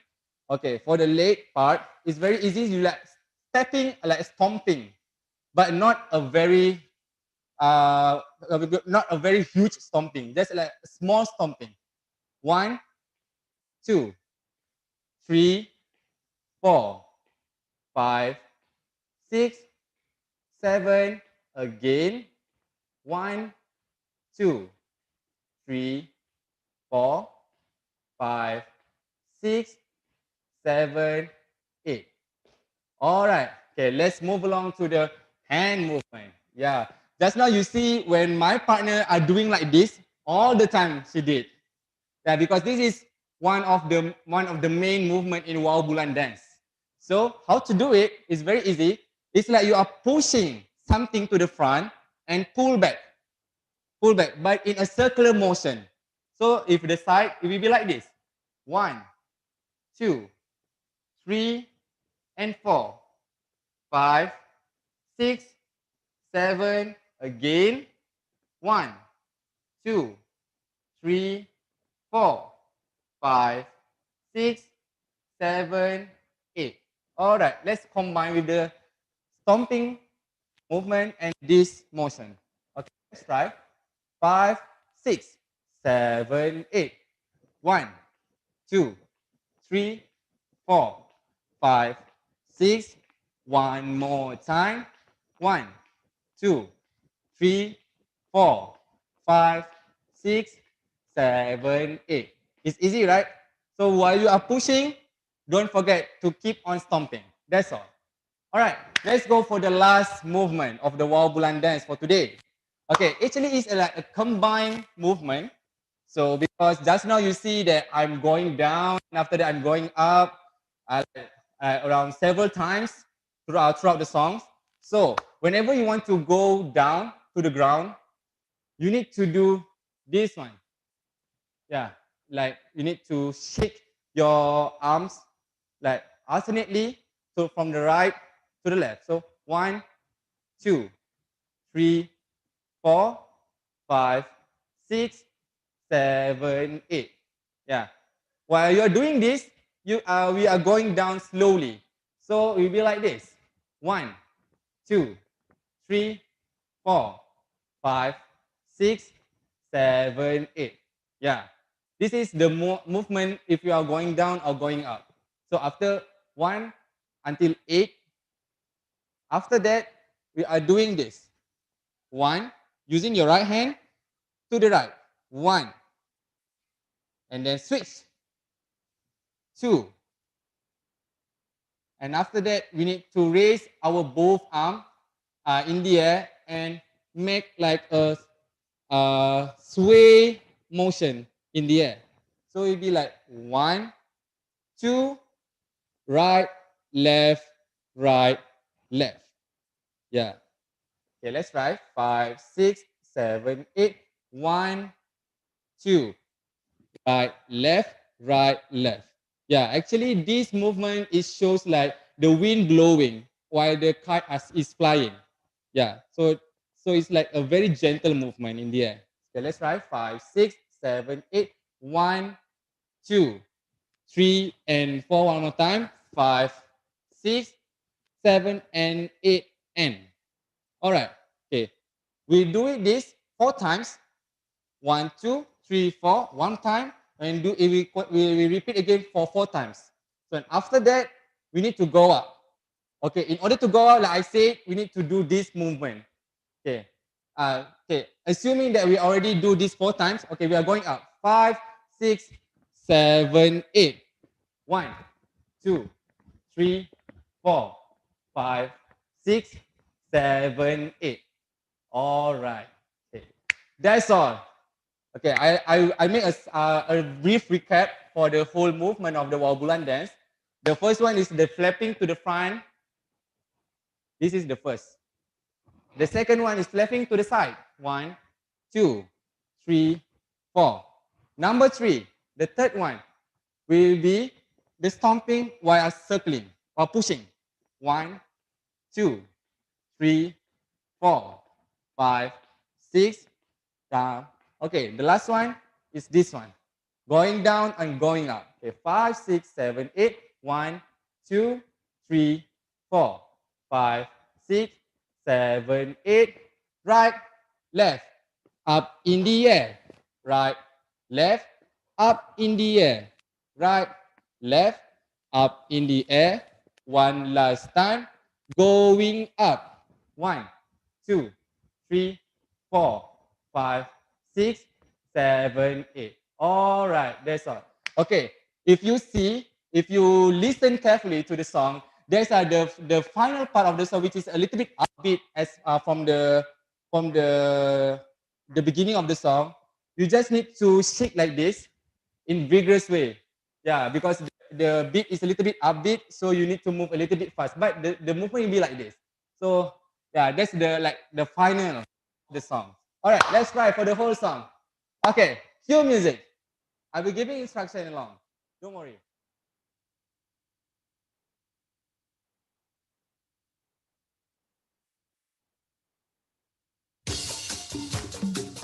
Enjoy, guys. This is a very happy song.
Okay. Give a big clap for yourself because we are going to do one last time after this. Same like just now. So I hope you guys can dance along with me. For the last time, don't worry, it's enjoy, right? Smiling while you're having fun in this dance. All right. Okay. All right. I'm ready. Cue music.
Going up.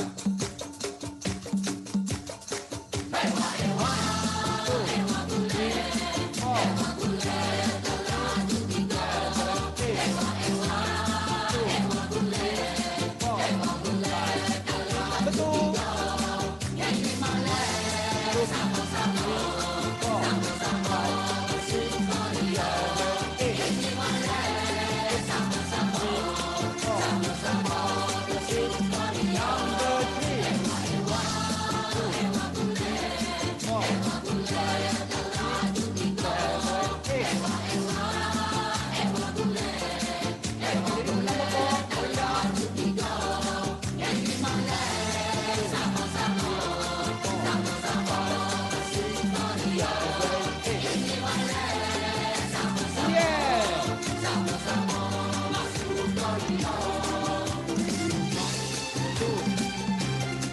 One last time. Okay, going up. Ready for the final.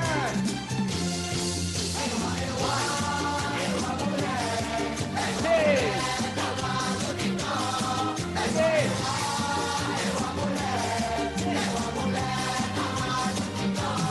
Okay.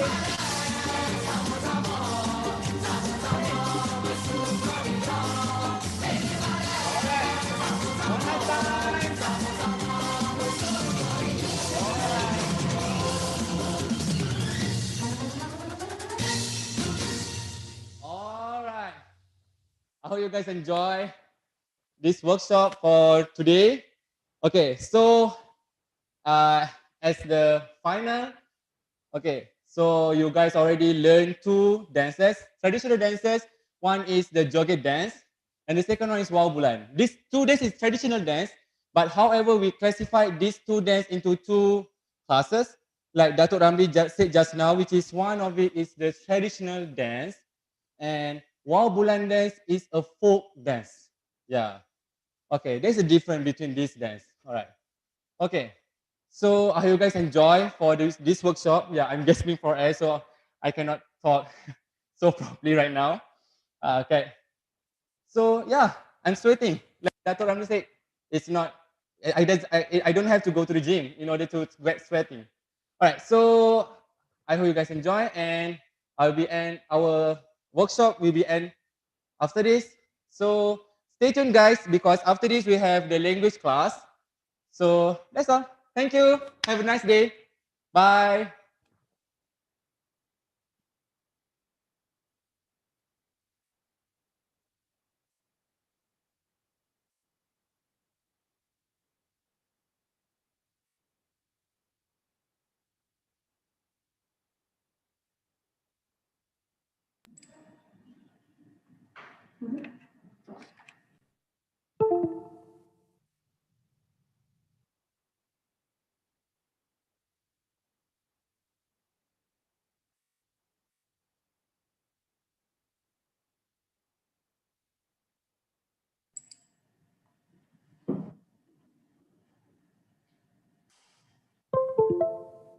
Yeah, ready.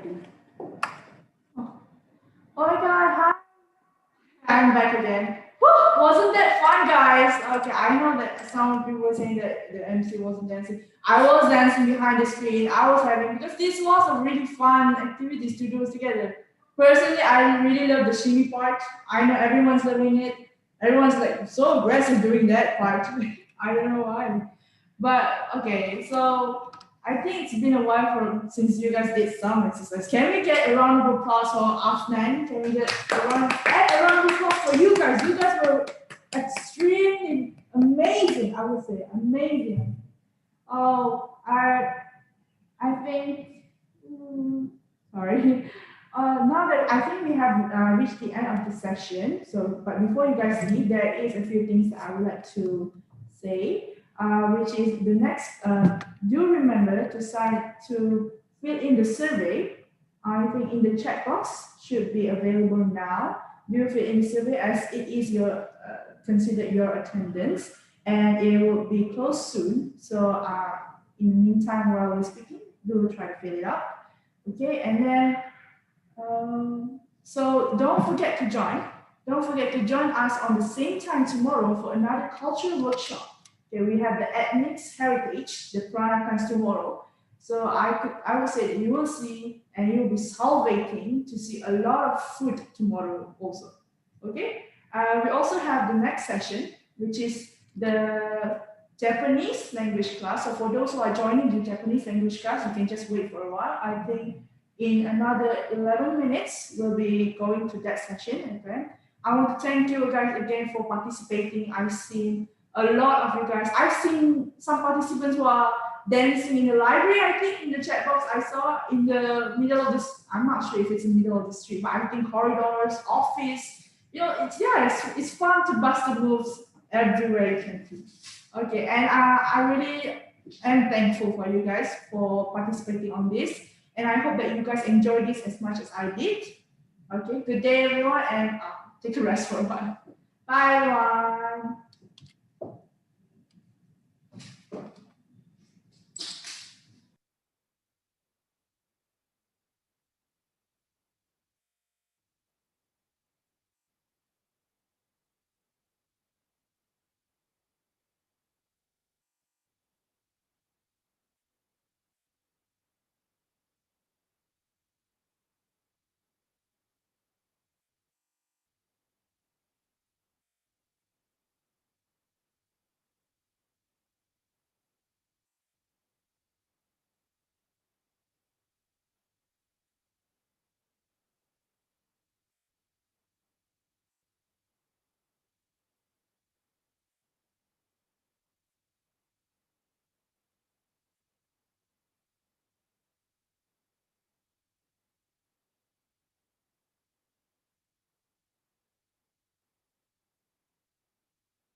Greetings, everyone. I hope all of you are doing okay and is well because today's language session will be a fun one. Before I truly start, can I first get everyone to say their hellos? Oh, hold up a sec. Since this is a Japanese class, can I get everyone to say konnichiwa? Konnichiwa. Konnichiwa. Konnichiwa. Perfect. Konnichiwa.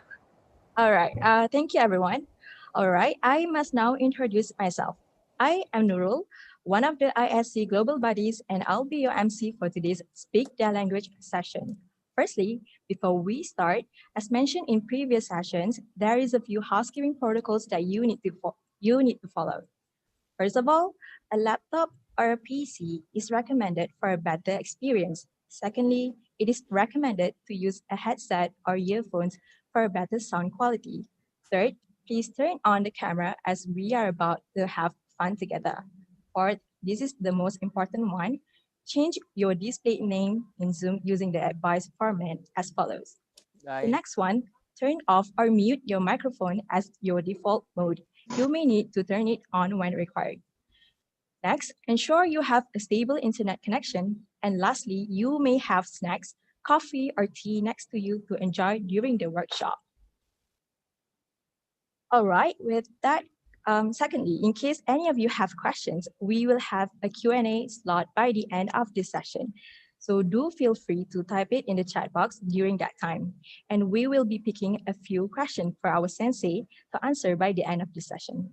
All right, with that cleared up, it is about time for us to introduce our speaker or sensei for today, which is Dr. Wu.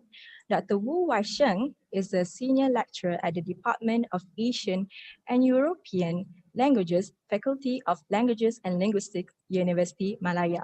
He has been teaching Japanese language and linguistics subjects since 2013. Dr. Wu was one of the instructors in kanji classes for foreigners funded by the Japanese government when he was pursuing his PhD degree in Osaka, Japan. He enjoys visiting shrines and temples in Japan to appreciate the architecture, culture, and history of the religious places. With that brief introduction, now I bring you Dr. Wu for our most anticipated Speak Their Language Japanese class. Dr. Wu, take it away. Hi, good afternoon, everyone. Okay, nice to see you all here. Okay, actually it's raining very heavily in Kuala Lumpur now. I hope the weather in your place is good. Okay. Okay. Thank you, Nurul. Okay. Thank you, Nurul, to teach us 2 words just now. Okay. Later on, I hope we can learn more words. Okay. Okay. Then this is we are going to proceed with the slides. Okay. This is the first slide with some sakura on it. Okay, because we usually associate Japan with sakura flowers or the cherry blossom. Okay. Next slide. Okay, before we start, let's enjoy some photos I took in Japan in different places and also seasons. Okay, next slide. Okay, first one. Okay, since now this is already November, this is autumn over in Japan now. Okay, this is one of the photos that I took in Aomori Prefecture. Okay, then the next slide. So after autumn, of course, yeah, we have winter. Then this photo I took in the Hyogo Prefecture. Okay, so maybe this is the most favorite seasons among the all, among the 4 seasons. So this is a spring in the Fukushima Prefecture.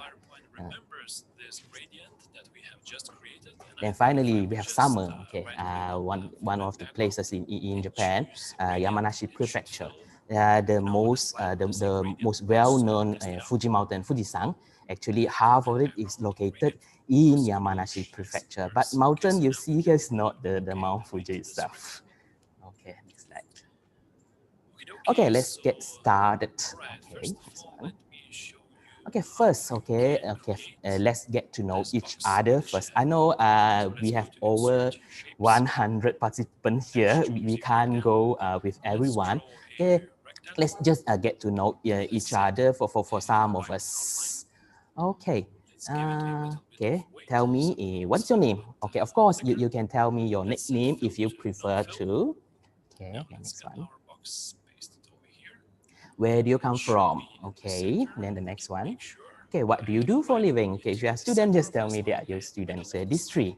Okay, can I have a volunteer? Oh, maybe I should introduce again myself first. Okay, I'm Wai Sheng. Okay, U is my feminine name.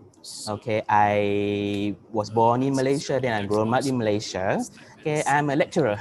Okay, so can we have one volunteer first from any one of you? Can I try, sir? Yeah, sure, please. Hello, good afternoon, everyone. My name is Aaron. You can call me in that name. I come from Philippines, and I'm currently a student here, college student here in Philippines, taking engineering Oh, course. engineering. Okay. Okay. Nice to meet you, Aaron. Okay. Can we have the second person? Anyone want to try? Can I, sir? Yeah, sure. Okay. Hello, good afternoon, everyone. I'm Haidar. Yeah, people usually call me Haidar or Korni. I'm from Indonesia. I'm a student currently taking a course of agriculture. Thank you. Okay. Agriculture. Okay. Thank you, Haidar. Okay. Can we have the third person? Anyone would like to introduce himself or herself? I would like I to would volunteer. I would like to Wow, we have many volunteers. First come, first serve. Okay. So who was first? I'm not sure, but may I take the stage? Yeah, sure. Okay, so my name is Nafar Nadira. I am from Malaysia, Selangor. Okay. So what I do for a living, I'm a student in UM. Oh, student in UM, so local people, yeah? Yeah, local. Okay, great. Okay, Nadira, okay. Can you choose someone else, not from Philippines, not from Indonesia, not from Malaysia? Anyone you know here? Anyone I know here? I don't know. I don't know. You don't know anyone? Okay, never mind. Can we have the fourth person? Anyone? Maybe other than Philippines, Indonesia, and Malaysia. Can I try? Yeah, sure. Good afternoon. My name is Santiago. My family's name is Sanchez. Okay. I come from Mexico. Wow, okay, Mexico. Yeah. And I'm a biotechnology engineering student. Wow, okay, biotech. Mexico speaking Spanish, right? Yeah. Okay, the word I know is hola. Hola. Okay, but today we're going to learn about Japanese. Okay, can we have someone else from other countries? So far we have Philippines, we have Indonesia, Malaysia, Mexico. Hello, Yeah, hello. my name is Samia. I'm from Algeria. I'm a student in banking and finance. Okay, thank you, Sana. Nice to meet you. Nice to meet you. Very far from Malaysia, Algeria. Okay. Yeah, Thank right. you. Nice to meet you. Okay. You too. Okay. Any other countries? Maybe we can have a few more. Oh, I see someone is using Japanese in the chat space. Azri-sama, doko desu ka? Who is Azri-sama? Okay. Anyone want to give it a try? Feeling shy or feeling tired after a long day? Yeah. Hi. Hi. Hi. My name is Muhammad Ayub. I'm from Malaysia and I Oh. stay in Selangor. Okay. Yeah? And I'm a student in Bachelor Science in Chemistry. Oh, chemistry. Okay, Yes. science, chemistry. Okay, we have two Malaysians already. Okay, maybe majority we have in-house guests. Okay, let me see. We have Philippines, we have Indonesia, Malaysia, Mexico, Algeria, and I guess that there will be more and more countries. Okay, I think maybe we can stop here first. Later on, you'll get your chance when we go to practice the words and phrases. Okay, don't worry. You got your chance to speak. Okay, then let's continue to the next slide. Okay, then.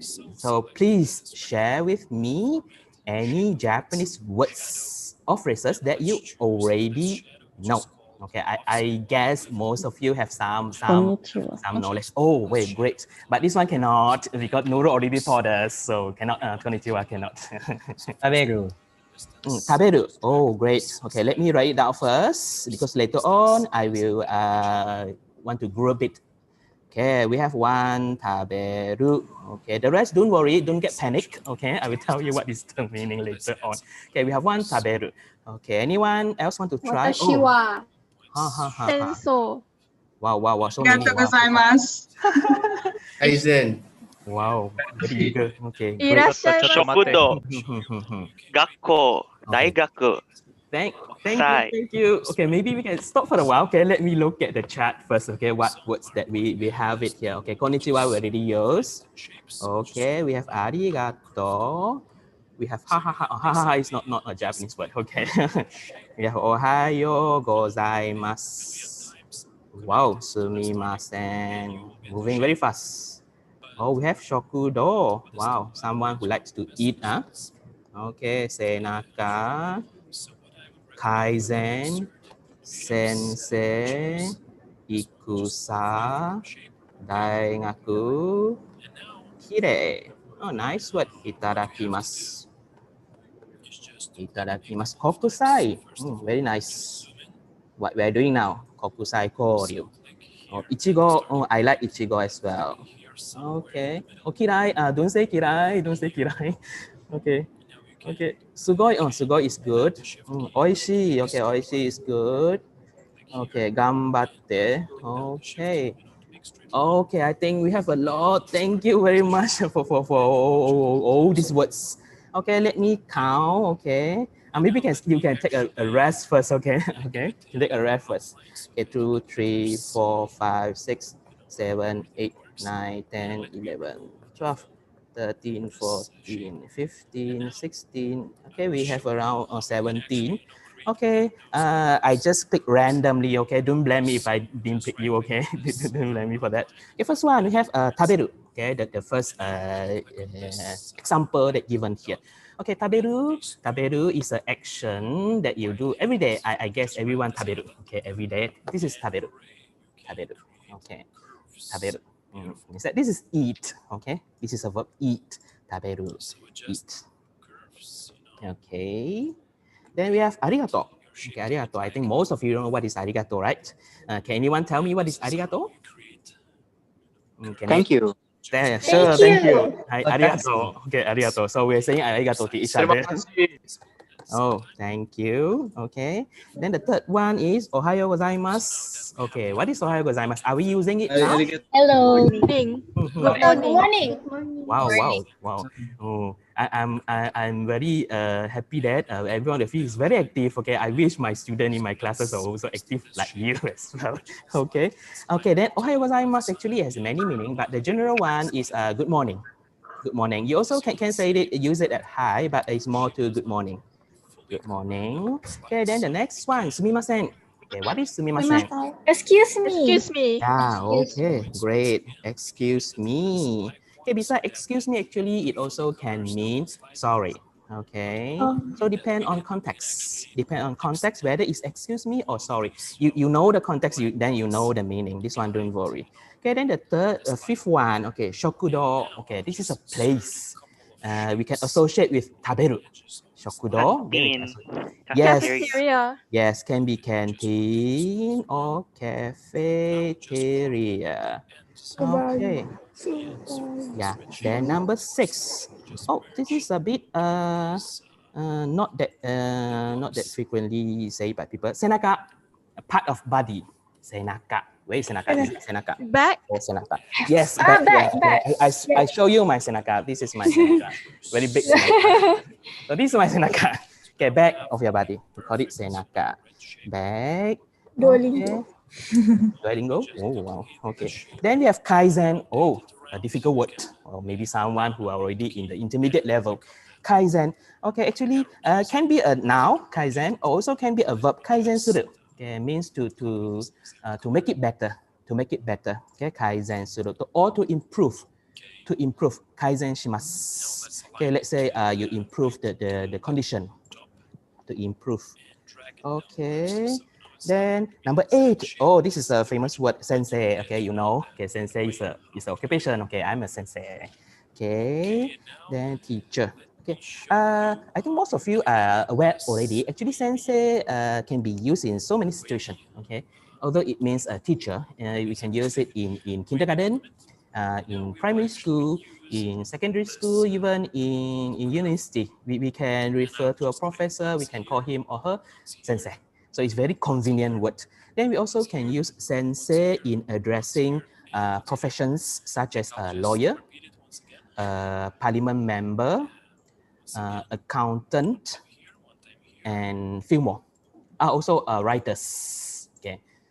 But basically, when we say sensei, more or less we refer to teaching profession.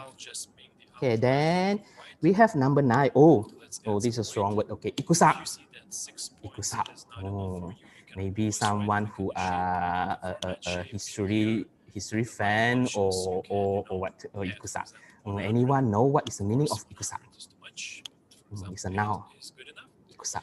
Ikusa. Yes, I know. Yes, please. Share with us. So if I remember correctly, Ikusa is war. Yeah, exactly. Okay, thank you. Okay, actually, we have another word for war. Actually, it's censor. But censor is a classical Chinese borrowed word. Okay, then ikusa is the original Japanese word. So actually, if I may add on some more things to you in this late afternoon in Malaysia, so actually the vocabulary, the words in Japanese, it has three layers. Okay, first one, of course, their original word. Then they borrow a lot of it from classical Chinese, not the modern Chinese, classical Chinese. Then after the Western culture encountered Japanese culture, they start to borrow words from European languages. Majority is English now. Okay, so ikusa and sensor, they are synonym, but used in different contexts. Okay, then we have daigaku. Oh, okay, my workplace as a sensei. College. Daigaku. Yeah, most of you studying at a daigaku. Okay, can be college or university. Okay, then we have 11. Okay, oh, nice word. Okay, you can use it to compliment someone. Kire. Kire. Beautiful or clean. Yes, beautiful or clean. Yeah, also a place, beautiful or clean. You can tell a girl, say, "Kirei desu ne." Okay, if she has feeling for you, maybe she'll smile. Otherwise, maybe she won't smile to you. Okay, then itadakimasu. Or itadakimasu we can associate with taberu, shokudo. Anyone can tell me what is the meaning of itadakimasu? Thank Thank you you for for the the food. food. Thank you for the food. Yes, thank you. So there is a lot of translation for it, but it's something that we say before we eat. Before we eat. Okay, anyone know what we say after we had the food? Gochiso-sama. Yes. Gochisousama deshita. Wow, very advanced. I don't think I should be teaching you all now. I don't know Japanese. Oh, never mind. Okay, thank you. Okay, welcome you to join this class. Okay, you are my target. Not to say those who really know cannot join this class. No. Just kidding. Okay. So itadakimasu is the word we use before we have our meal. Then after we have our meal, we say gochiso sama. The shortest way. If you want to make it more polite, you make it longer. Gochiso sama deshita. Gochiso sama deshita. Then later on, you can ask me more during the Q&A question. Okay, Q&A session, not question. Okay, then we have kokusai. Anyone doing international relationship or international strategies, then you should know this word, kokusai. Kokusai means international. Yeah, international. Koku means a country, then sai means border. So kokusai is so transnational, so international. Okay, then we have now 14. Ichigo is a fruit. Okay, ichigo. Usually red in color. Strawberry.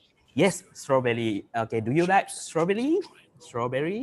Yes. Strawberry, yes. Okay. By the way, the word ichigo itself, actually, some see it as the combination of ichi and go. Ichi and go. Ichi is the number 1. Then go is number 5. Okay, 1 and 5. Okay, can you interpret it? Okay, in your creative way. Okay, I will tell you the answer later. Why we call strawberry as 1 and 5? Anyone can guess? Strawberry and 1 and 5. Okay. What does strawberry has something to do with a 1 and 5? Why not 2 and 6? Anyone know? One fruit, 5 leaves. Wow. Yes, very creative, but maybe not. Maybe not. Thank you. Oh, 1 fruit, 5 fruit. No. Okay, I give you a clue. It's something to do with a month of a year. Of the month. The strawberry is only on January. Yes, halfly correct. Actually, traditionally, strawberry we can harvest it during January toward May. It's one of the explanation. Yeah, one of the explanation. Of course, now because we have the greenhouse, so we can have we can harvest ichigo in different seasons. But what I heard is traditionally only during January to May. That's why they call it ichigo. Only one of the explanation. Okay, if you found other explanation, please share with me. Okay, so that I also can learn. Okay, then we have another word. Okay, sugoi. This is also another famous word. It means, yeah, cool. Okay, awesome. Okay, I hope after you attended my session, you will feel that something sugoi or maybe not. Okay, so up to you, the evaluation. Okay, then we have another two. Okay, number 16, also a nice word. Oishi. Okay, oishi. Okay, associate with, yes, delicious. Okay, then we can associate with ichigo. Ichigo oishi. Ichigo oishi. You can use it with any food. Okay, as long as you feel it is delicious, then you can say something oishi, something oishi. Basically, you can use it with any food. Okay, not necessarily Japanese food. Okay, you can use with the food in your own country as well. Okay, then the last one, oh, maybe a nice word to say to you all, gambatte. Gambatte. Okay, this is in a more spoken form. Okay, in a more polite form will be gambatte kudasai. Okay, sometimes it can mean something that you need to put in more effort, okay, in your work. Okay, sometimes it can mean in that way.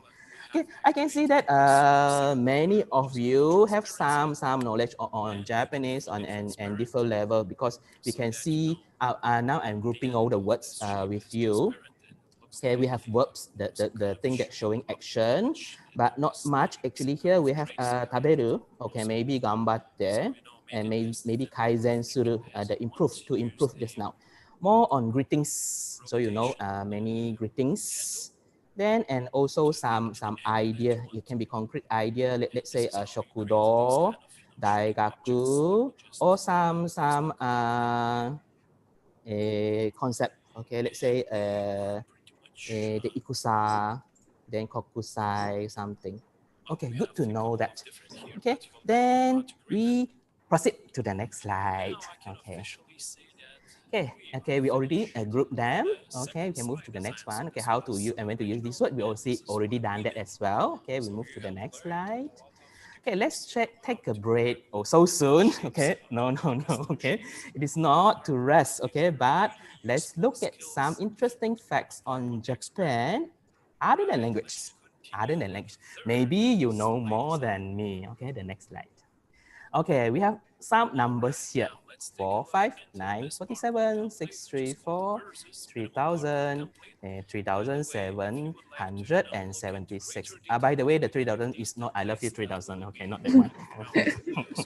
Okay, anyone want to pick any number? Or I give the privilege to our first volunteer just now who volunteered himself to introduce himself. Aaron from Philippines. Would you like to pick any numbers from here? Aaron? Okay, sir. Yeah. I'm gonna pick 3,000. Oh, why? Okay, definitely the meaning is not I love you 3000. Okay. It has something to do with the geography of Japan.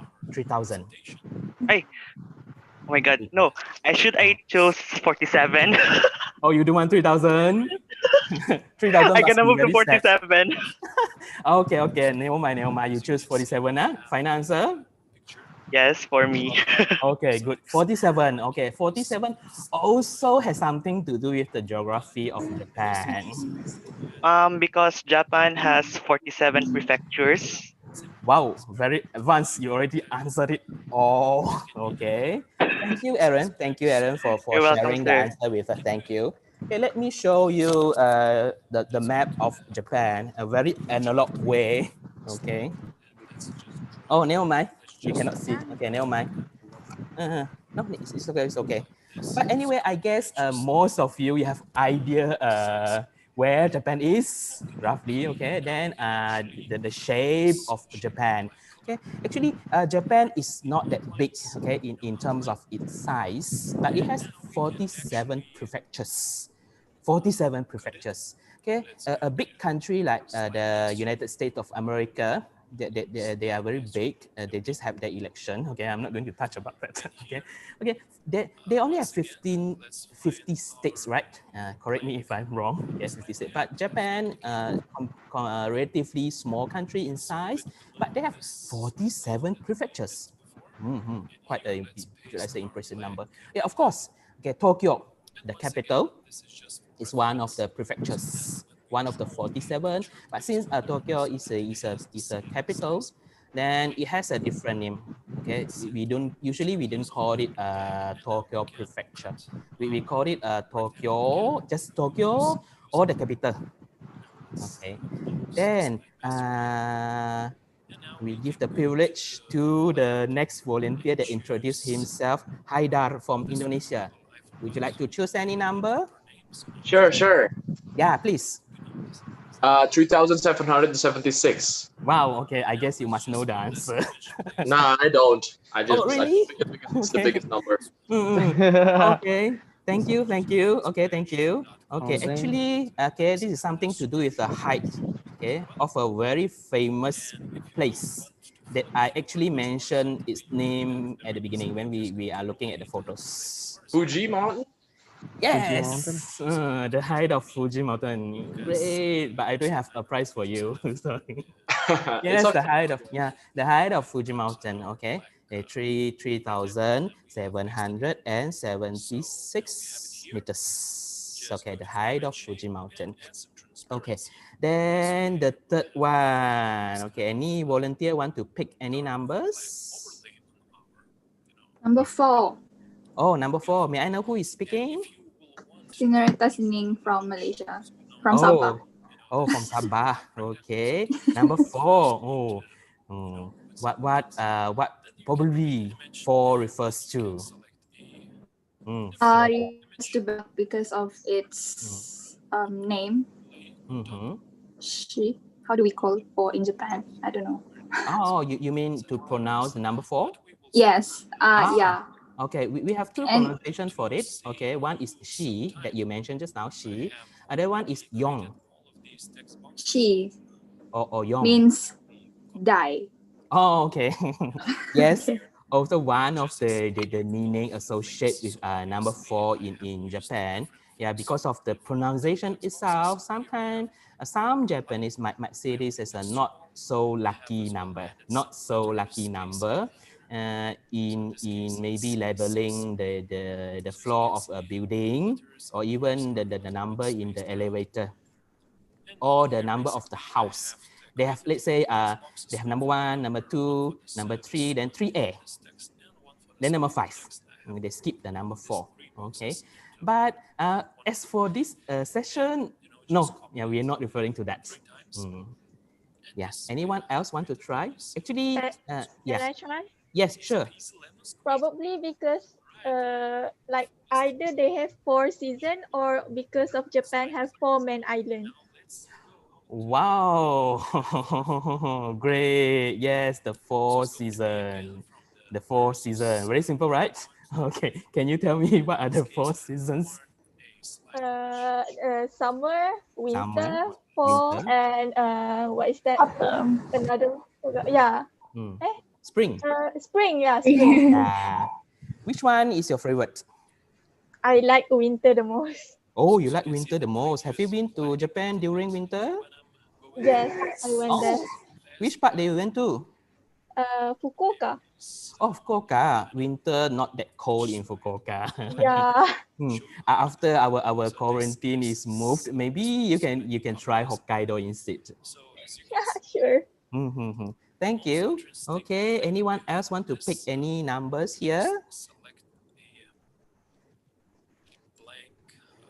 Sir, Yeah, sure.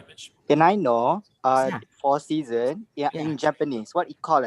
What it is called in Japanese? The most short way to call it is shiki. Shiki for season. If you want to make it more spoken, we can call it yotsu no kisetsu.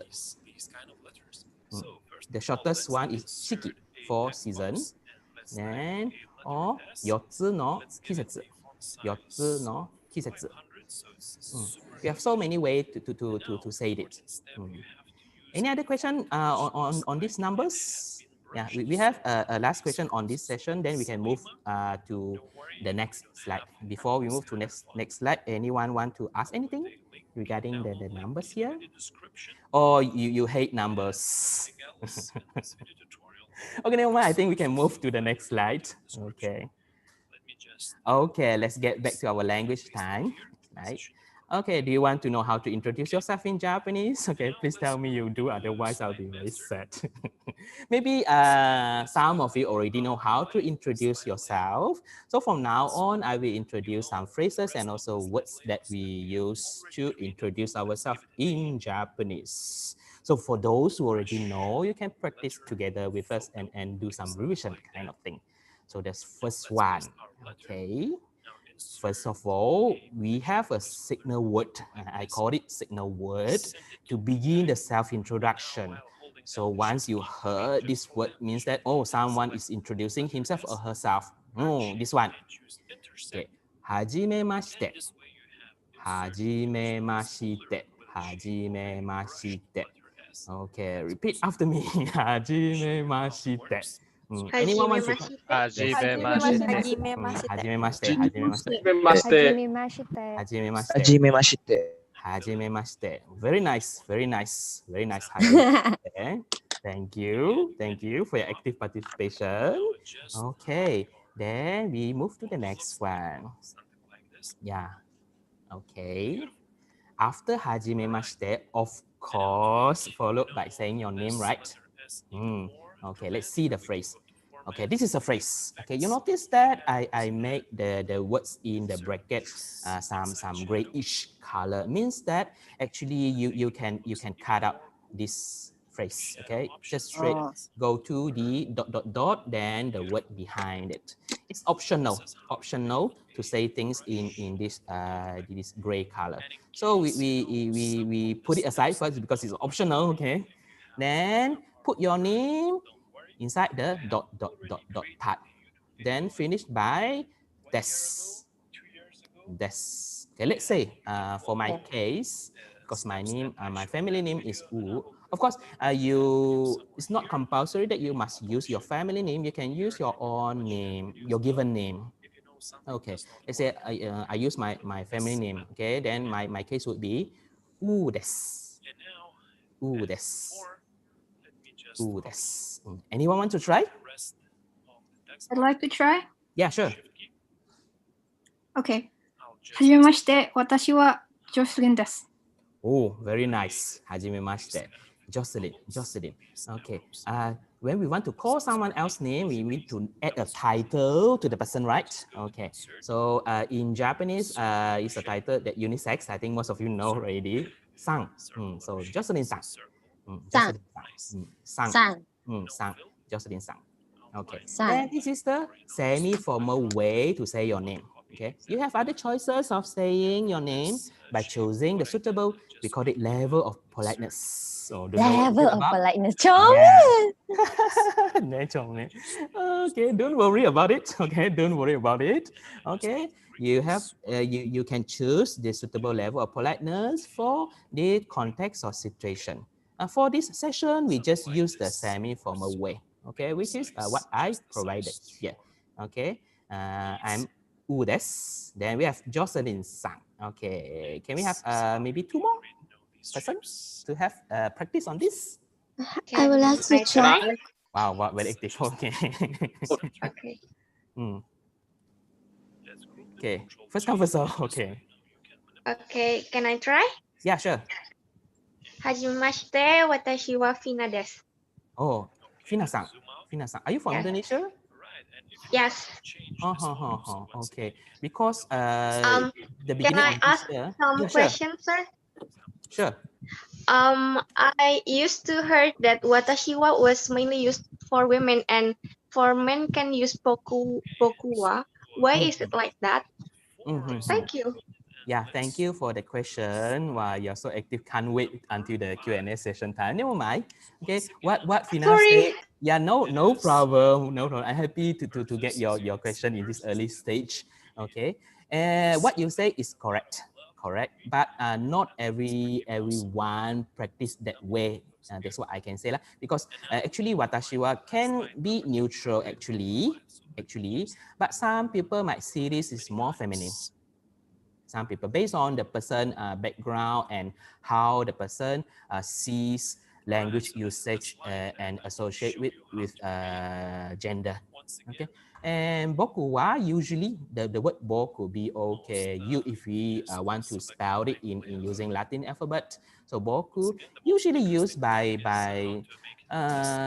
maybe from primary school to maybe up to mid 30s or something.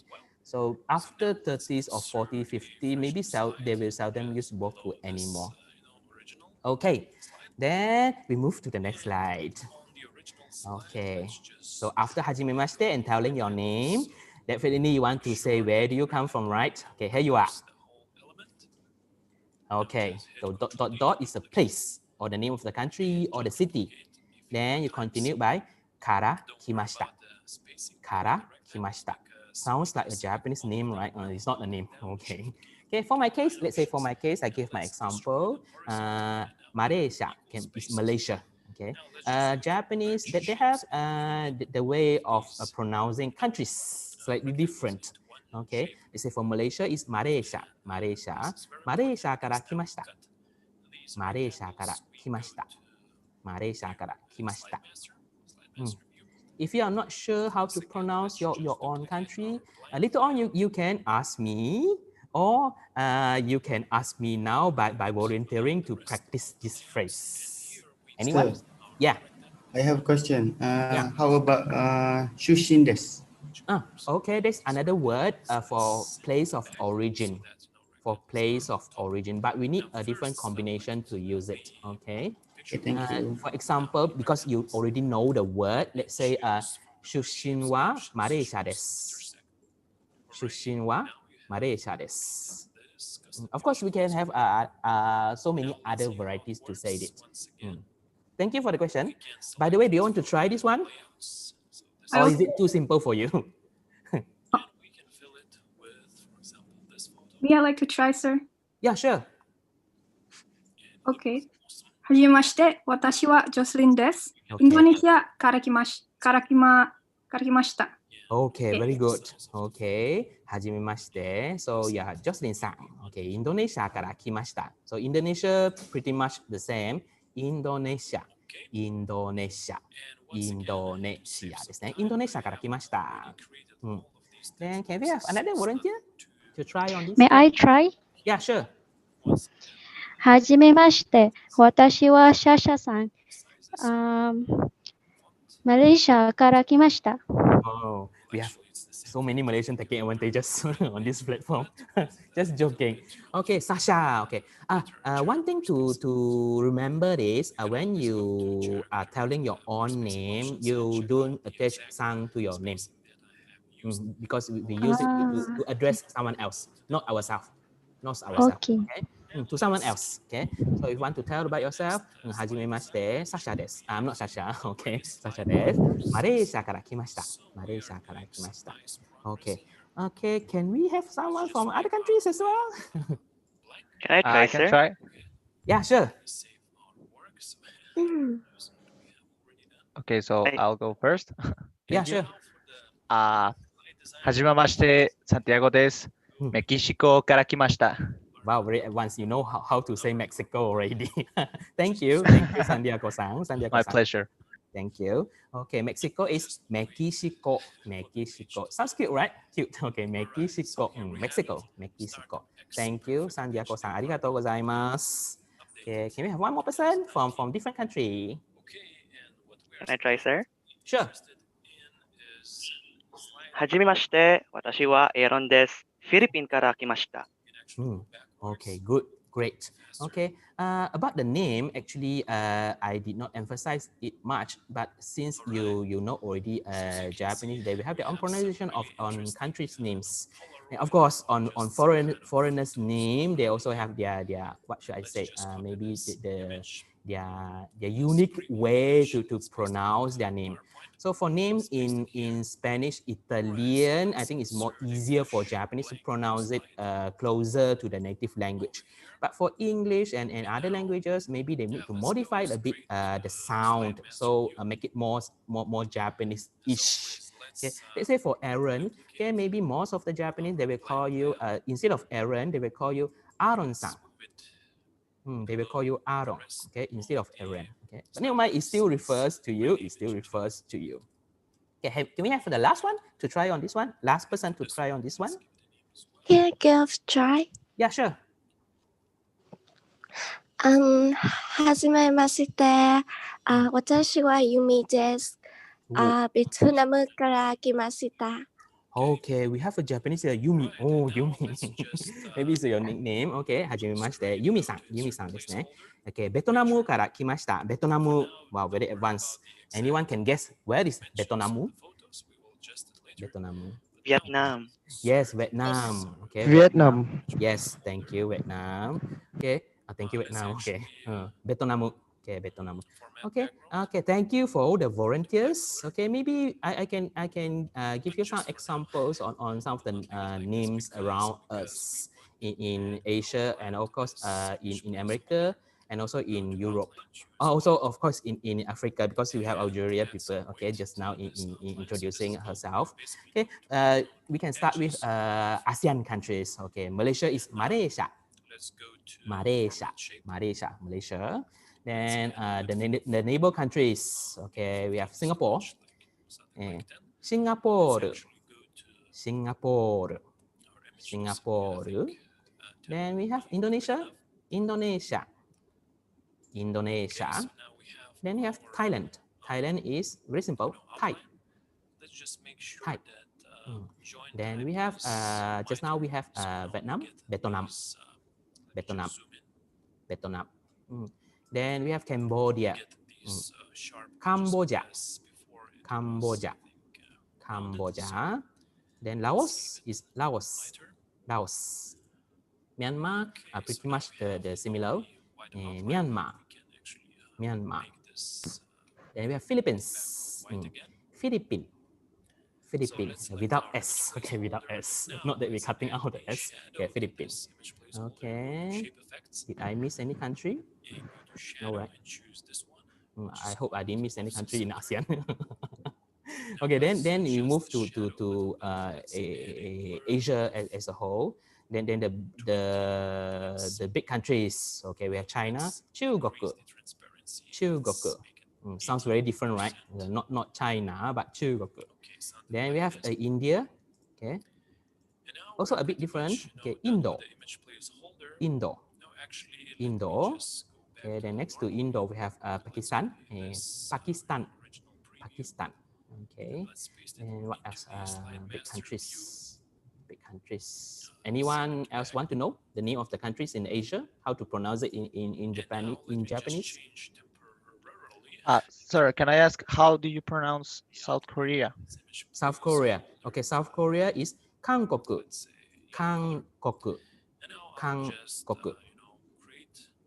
Is South Korea. Okay. What about Australia? Okay, Australia. A bit long. Okay, a bit long. Australia.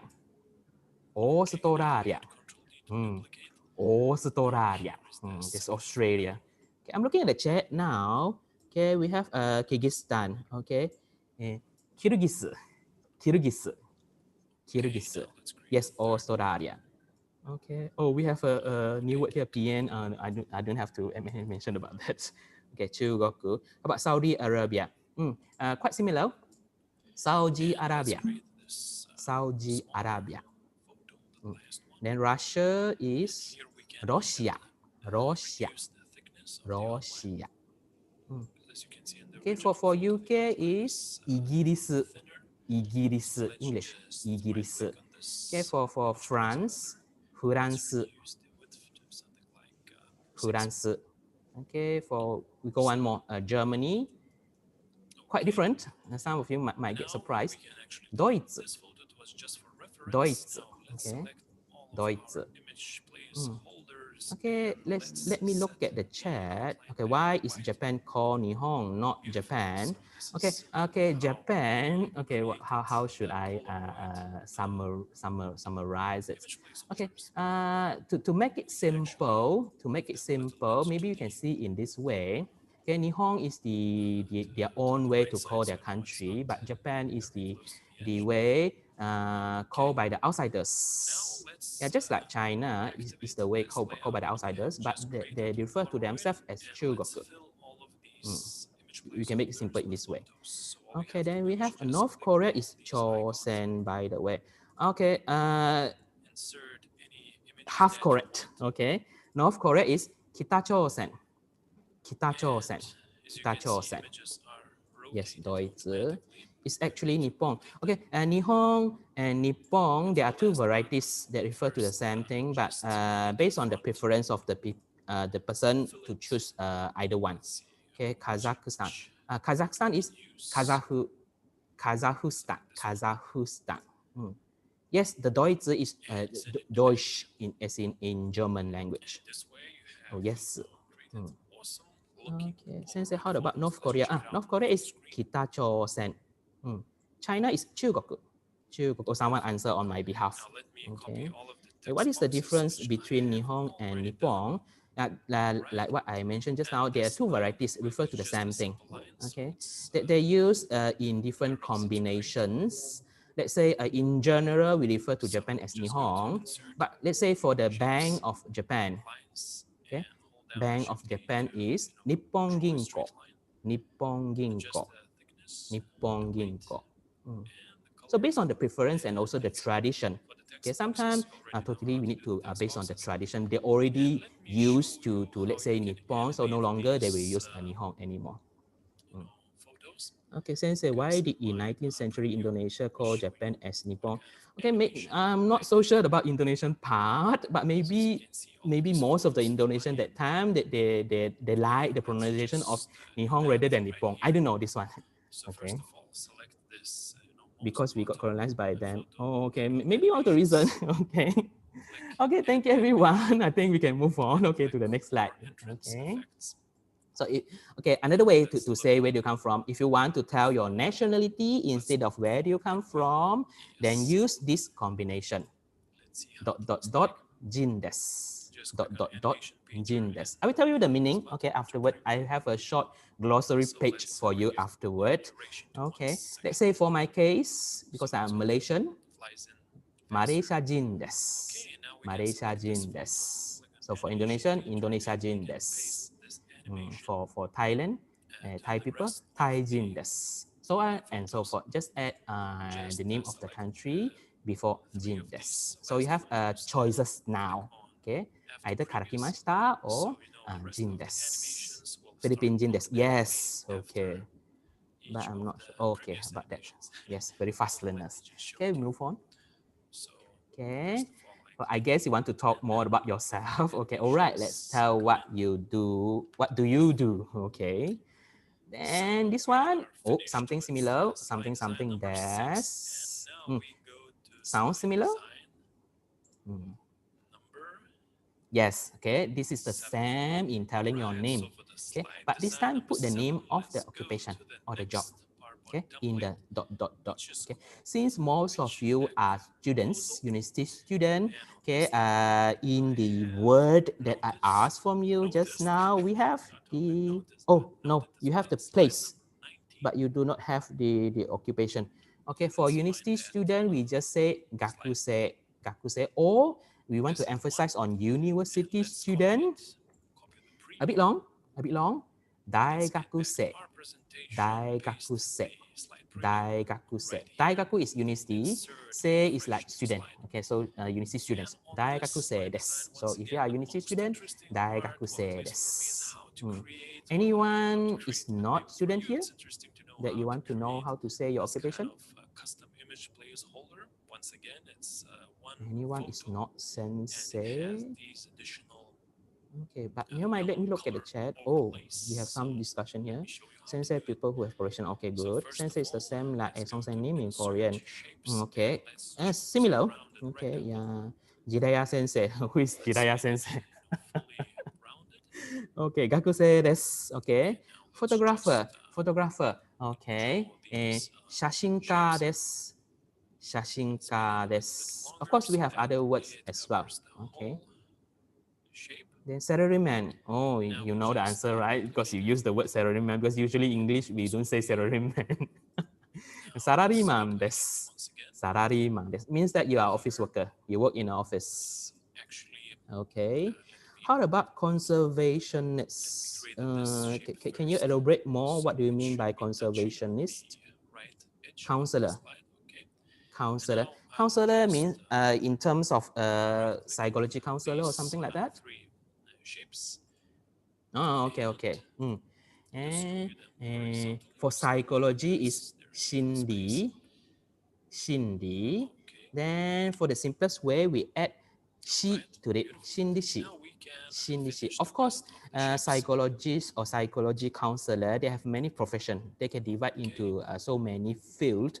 So actually, they have specific terms for it. Okay, but in general, shindi shi desu. Okay. Wrestler. How do you say wrestler? Okay, wrestler is they also borrowed from English. Wrestler desu. Wrestler. Wrestler desu. Are you really a wrestler? Anyway, okay. Athlete. Okay, athlete is depends on what kind of things that you are doing. Okay, that one maybe later on. Okay, I can tell you during the Q&A session. Okay, so let's move to the next slide. Okay, instead of saying the occupation, if you want to say I work in the place, then use this one. Okay, dot dot dot de hataraite imasu. Dot dot dot de hataraite imasu. I will tell you the meaning later on. A bit long, right? A bit long. Okay. Put the place in. Okay. Let's say because all of you are student, not someone work in the office. Okay. For students, you can modify a bit. You can modify a bit this phrase. Then dot dot dot keep until the there. Then replace hataraite imasu with benkyou shitemasu. Benkyou shiteimasu. Benkyou shiteimasu. For example, I'm studying at a university or a college.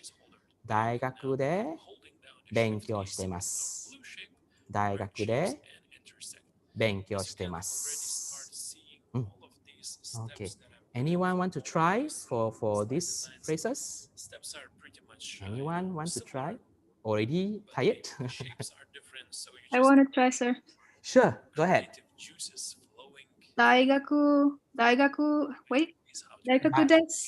Daigaku Benkyo. desu. Benkyo daigaku desu shiteimasu. Okay, great. Okay, if I can advise you, okay, daigaku desu. Daigaku desu means that I'm a university student or I'm a college student. Daigaku desu. When you say I'm studying at university or college, daigaku de benkyou shitemasu. University student is daigaku Daigaku desu. Then daigaku de benkyou shiteimasu. You can also add the name of your university. Would you like to tell us the name of your university? Just now was Justin-san, right? Yes. Yeah.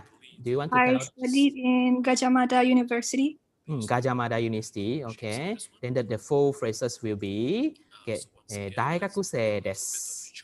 Gajah Mada daigaku de benkyou shitemasu. Gajah Mada 大学で勉強してます。じゃあまだ大学で勉強しています。 Yes, great. ありがとう。 Yeah. Okay. Can we have one more person? Thank you Can I for try? to clap. Okay. Yeah, sure. From the student, 学生です。Okay. マラヤ大学で勉強しています。 Wow, very advanced. 学生です。マラヤ大学で勉強しています。University of Malaya, University Malaya. Okay, let's have the last one for this slide. Okay, last volunteer to practice. Anyone? Don't want? Feel shy? Or is it too simple for you? you're falling asleep already. You're falling asleep. Hold out of the camera. Can I try, sir? Yeah, sure. みんなの大学で勉強しています。 Wow, okay, good. Okay, Aaron-san, is it? はいです。Oh, okay. 学生です。お大学生。みんなの大学で勉強してます。みんなの大学で勉強します。勉強してます。Close to Malaysia, close to Sabah. But I never been there. Okay, I hope I can go there after all this pandemic is done. Okay, yeah, I hope I can visit Philippines. Okay, I've been to Thailand, Singapore, but Philippines not yet. Okay, nothing to do with this session. Okay, let's move to the next one. Okay, all right. Okay, let's end the self-introduction by using another signal word. Okay, a bit long. Okay, don't get irritated yet. Okay, just listen to me first. Okay, listen to me first. Actually, you can cut it shorter. I tell you the shorter way. But first, listen to me first. The first one, the first word. Okay, dozo. Dozo. The second word, yoroshiku. Yoroshiku. The third word, onegai. Onegai. Then the last word, shimasu. Shimasu. And let's try the first two words first. The upper line. Dozo yoroshiku. Dozo yoroshiku. Then we say it together, 4 all together. Okay, maybe a bit challenging. Okay, oh, but I think our MC got it because our technical staff is clapping for it. Okay, and let me show you. Okay, in one go. Okay, I need to clear my throat. Okay, どうぞよろしくお願いします。どうぞよろしくお願いします。どうぞよろしくお願いします。So if you are standing, not sitting, actually sitting also can. You can bow a bit. You can bow a bit, okay, to show politeness. Why you are saying this one? どうぞよろしくお願いします。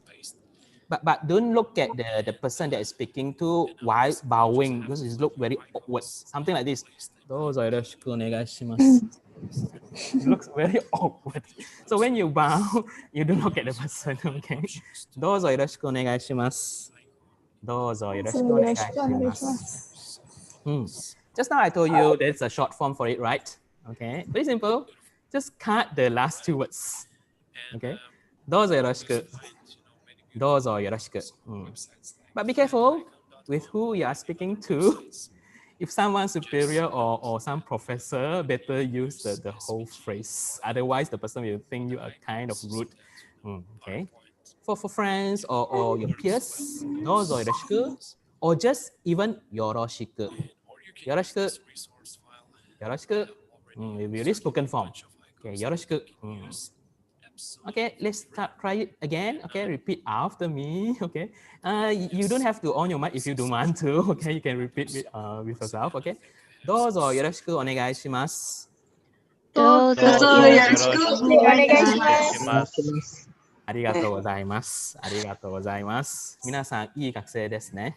はい、どうぞよろしくお願いします。どうぞよろしくお願いします。The short one, どうぞよろしく。どうぞよろしく。どうぞよろしく。どうぞよろしく。The shortest one, よろしく。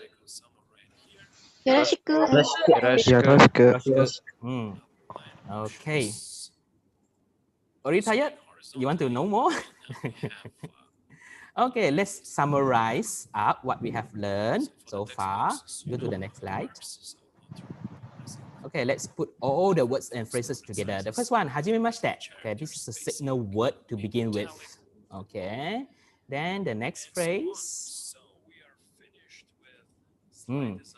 Des. Okay, in my case, hajimemashite, desu. Say your name. Okay, then the next phrase. Also des, but this one is to tell your job. Let's say my case is, hajimemashite, desu. Sensei desu. Actually, we have another word for sensei, but never mind, we just use sensei first. Okay, then the next phrase. Or you can use this one, okay? My case is, 大学で働いています。大学で働いています。For most of you, 大学で勉強してます。大学で勉強してます。Okay, the next phrase. どうぞよろしくお願いします。どうぞよろしくお願いします。So I will repeat the whole process. Okay, just to show you example. Okay, はじめまして。This one also, actually you can bound a bit. Okay, you can bound a bit. No need 90 degrees, okay, because it's very tiring bowing 90 degrees all the time. So just slightly bound a bit. Okay, はじめまして。うです。先生です。大学で働いています。どうぞよろしくお願いします。So this is the whole process. Actually, you can do it with while you are exchanging your name cards. Exchanging your name cards. Okay, so you hand the name cards to the person they are talking to while saying hajimemashite. Of course, you can hand your name card first, or you can wait the person to hand his or her name card to you first. So based on the situation, okay, to see who want to start first. Okay, no definitely rule must be someone or no, okay. So depend on the situations to see who want to take the initiative first. Okay, I repeat all the phrases one more time. Okay, はじめまして、うです。先生です。大学で働いています。どうぞよろしくお願いします。Oh, I already noticed now. I forgot to put in the nationality and where do you come from here. Okay, never mind. I add in now. Okay, please add in your head now. Okay, はじめまして。うです。マレーシアから来ました。This is the one missing. マレーシアから来ました。先生です。大学で働いてます。どうぞよろしくお願いします。One more time with the missing phrase. Sorry for that. すみません。はじめまして。うです。マレーシアから来ました。先生です。大学で働いています。どうぞよろしくお願いします。Oh, sounds challenging. Sounds challenging. Okay, let me look at the chat first. Oh, okay. Oh, okay, never mind. Oh, okay. The one, okay, I can respond later on. よろしくお願いします。Okay. How do the college student spelling is? You mean 大学生? 大学生, right? Okay. If you want to spell it in alphabet, it will be DAI, dai, then GAKU, gaku, then SEI. DAI, GAKU, SEI. 大学生, 大学生. College student or university student. Yes. Okay, 大学生, 大学生. Oh, thanks. 大学生 in kanji. Wow, so advanced. Zekri-san. Okay. Any question on all these phrases? No? 質問ありますか？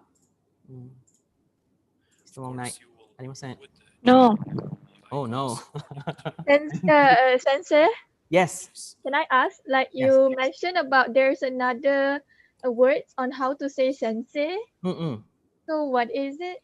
Okay. That one is kyo-in. Kyo-in. Kyoin, Kyoin. Refers to teacher as an occupation, but we don't call someone Kyoin. Sensei can be used to present the occupation and also to call someone. You can call someone, let's say A sensei or B sensei. But usually you don't call someone A Kyoin and B Kyoin. That's is a difference between these two. Thank you for the question. Okay, let me look at the chat. Okay, dozo means nice to meet you. Yeah, you can see in that way as well. Nice to meet you. Nice to meet you. The function is to say nice to meet you. Okay. But we have many other meanings for dozo yoroshiku onegaishimasu. We have other meanings as well. When you want to request a help for someone, so you end your request with this phrase actually. Let's say you want to ask someone to replace your shift for your part-time job. Let's say, okay, you have a part-time job. You want to ask someone to replace your shift. Then you ask the person, okay, can you replace my shift? Then you say, dozo yoroshiku onegaishimasu. Or yoroshiku onegaishimasu. Showing that you are asking help. This is another meaning for it. Okay. Okay, can we have someone to try from hajimemashite until dozo yoroshiku onegaishimasu? Anyone want to try? I like to try first. I want to try. Oh, we have the first one first. Okay. Okay, the first person, please. Yeah, I think. Oh, okay. Okay. はじめまして、ジョセリンです。大学生です。インドネシアから来ました。どうぞよろしくお願いします。Wow, excellent. Excellent. We don't have a big crowd over here, but never mind. I think everyone is clapping for you. Our technical staff is waving his hand over. Very nice, very nice. Jocelyn-san ですね。はじめまして、ジョセリンです。大学生です。インドネシアから来ました。どうぞよろしくお願いします。Okay, can we have someone else? Can I try? I try. Oh, we have gentlemen first. Okay, gentlemen, please. Okay, cool. Correct me if I'm wrong, okay? Sure. はじめまして、私はハイダルです。大学生です。インドネシアから来ました。どうぞよろしくお願いします。Wow, very fluent. Okay, excellent. Sugoi. Sugoi. Okay, both of you sugoi. Okay, Indonesian sugoi. Okay, はじめまして、ハイダルです。インドネシアから来ました。大学生です。どうぞよろしくお願いします。Okay, can we have maybe the I last want one? to try. Yeah, sure. Can I Go try ahead. this? Yeah. はじめまして、アジラです。マレーシアから来ました。大学生です。Okay. どうぞよろしくお願いします。Okay, Ajira-san. Okay. Indonesian, Malaysian conquer the slot here. Okay, はじめまして、アジラです。大学生です。マレーシアから来ました。どうぞよろしくお願いします。Okay, I think so many of you out there would want to try, but because we have time limitation now, so maybe you can have more spoken practice. Okay, maybe with your family or with your classmates. Okay. Okay, now it is 5:37 in Malaysia. It means that we have about 20 minutes left before we close the session. So I think we can open the Q&A session. Okay. Or maybe you can move to the next slide first. Okay. Oh, okay. Almost forget about this because we have a long session just now. So these are the words and phrases for self-introduction. I have prepared a simple glossary for the list of vocabulary. Okay, I haven't done my glossary today. Okay, so these are the words and the meaning. Of course, you can use Google Translate or any other website or apps that you are familiar with. Okay, just an example meaning for this. Okay, can we go to the next slide? Tired, overwhelmed. Okay, the next slide. Okay, Q&A time. Okay, you can type in your answer or you can ask me directly. Anyone? Sensei, I have questions. Sure. you're like the previous slide say that people is jin, right, in Japanese. But I also hear someone use nin. So how to differentiate between two of those, nin and jin? Okay, thank you. Okay, very advanced question. Okay, for Jin, is referring to nationality. Okay, let's say Malaysia Jin, Nihon Jin. But nin in other combinations, Okay, what example that I can give you? What nin? Can't call it now. You caught me. In other combination, but not for nationality. Not for nationality. But if you want to write it in kanji, the Chinese character, they use the same character. Oh, okay, good. Okay, thank you for giving me input. Okay, let's say to count people. For one person, usually not. 2% also not, but start from 3%. Okay, san nin. 3 and percent san nin. Okay, then 4% your nin. It means that never say san jin. Okay, no. Okay, thank you. Oh, well, very advanced. And also the word human being or humankind or just human, ningen. Not jingen. Okay. Any other question?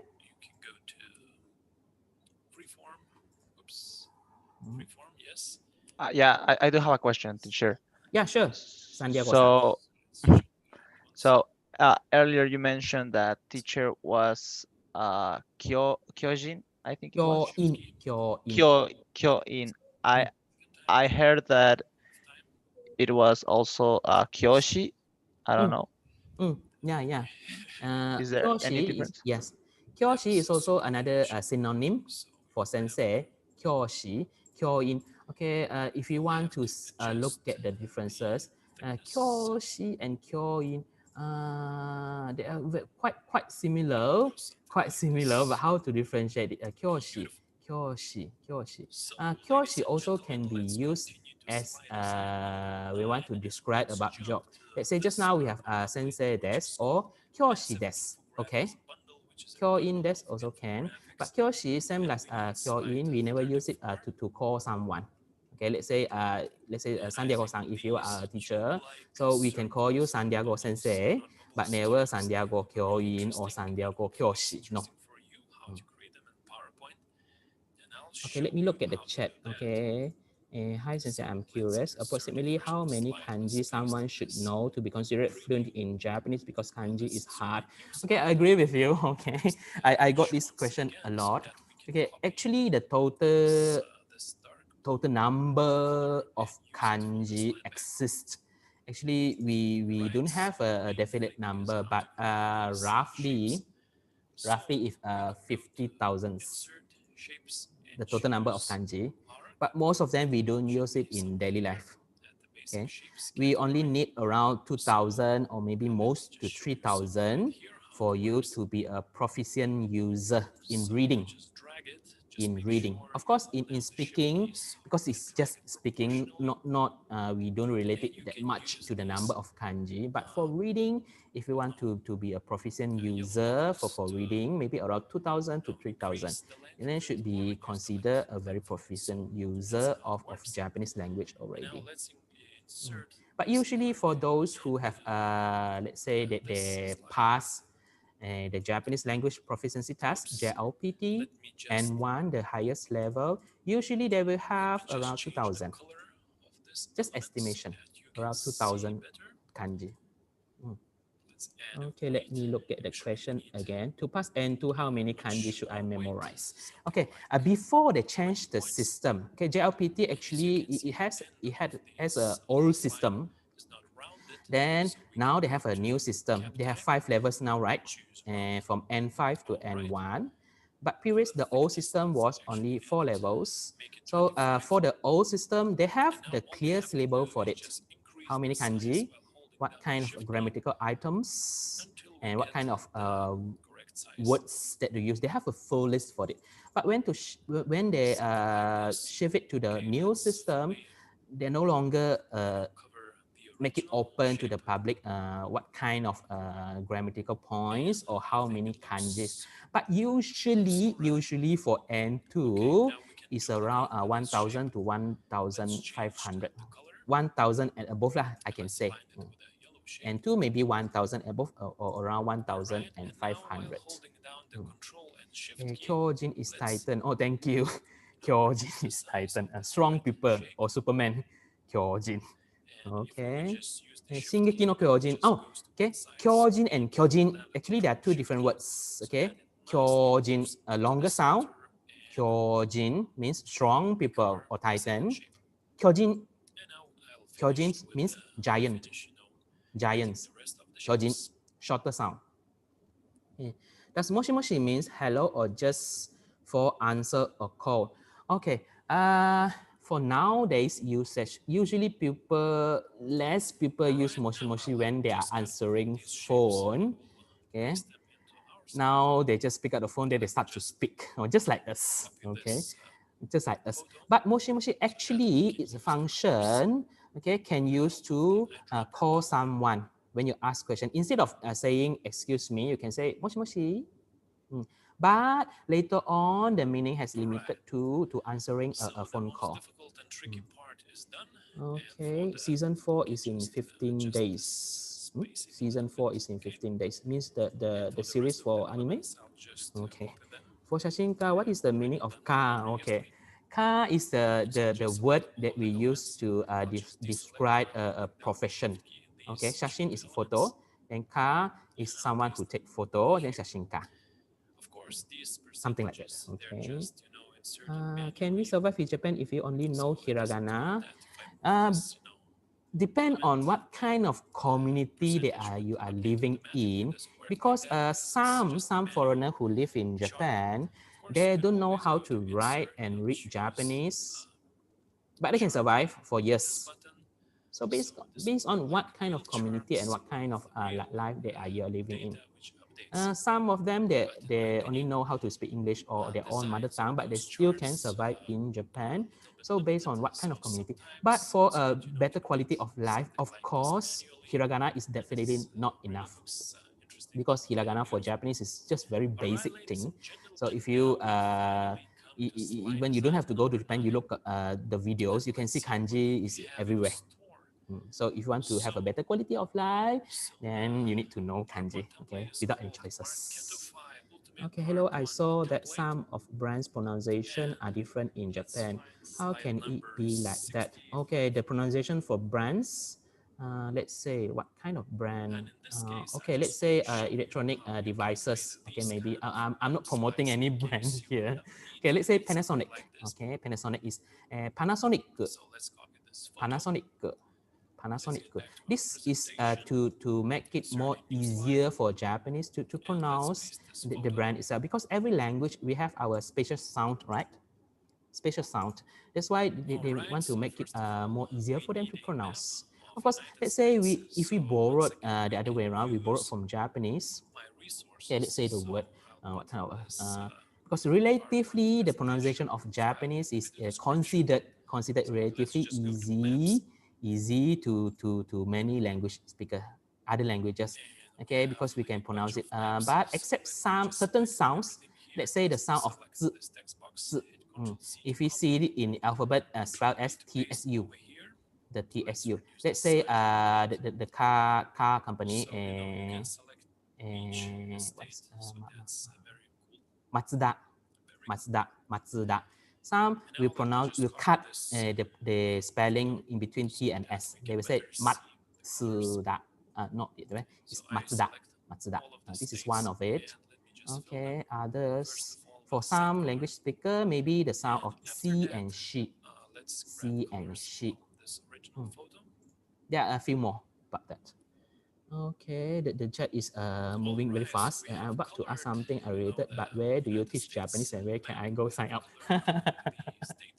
Okay, I teach in University of Malaya, undergraduate program. Okay, that's where I teach. Okay, if you want to come, and you can register as a undergraduate student, or if you are a student in University of Malaya already, you can take the external elective course. We do offer external elective course. As I said, I want to ask how to count 1 to 10 in Japanese, but I forgot. Okay, 1 to 10, very simple. Okay, I think most of you already know. Okay, let's start with 1. Okay, 1. We have many ways to count it. Okay, we start with the simplest one. Okay, 1 is ichi. 2, ni. Number 3, san. 4. 4, we have 2. One is shi, another is yong. Then 5 is go. 6, roku. And 7, you also have 2. One is shichi, another one is nana. Sounds very different. Okay.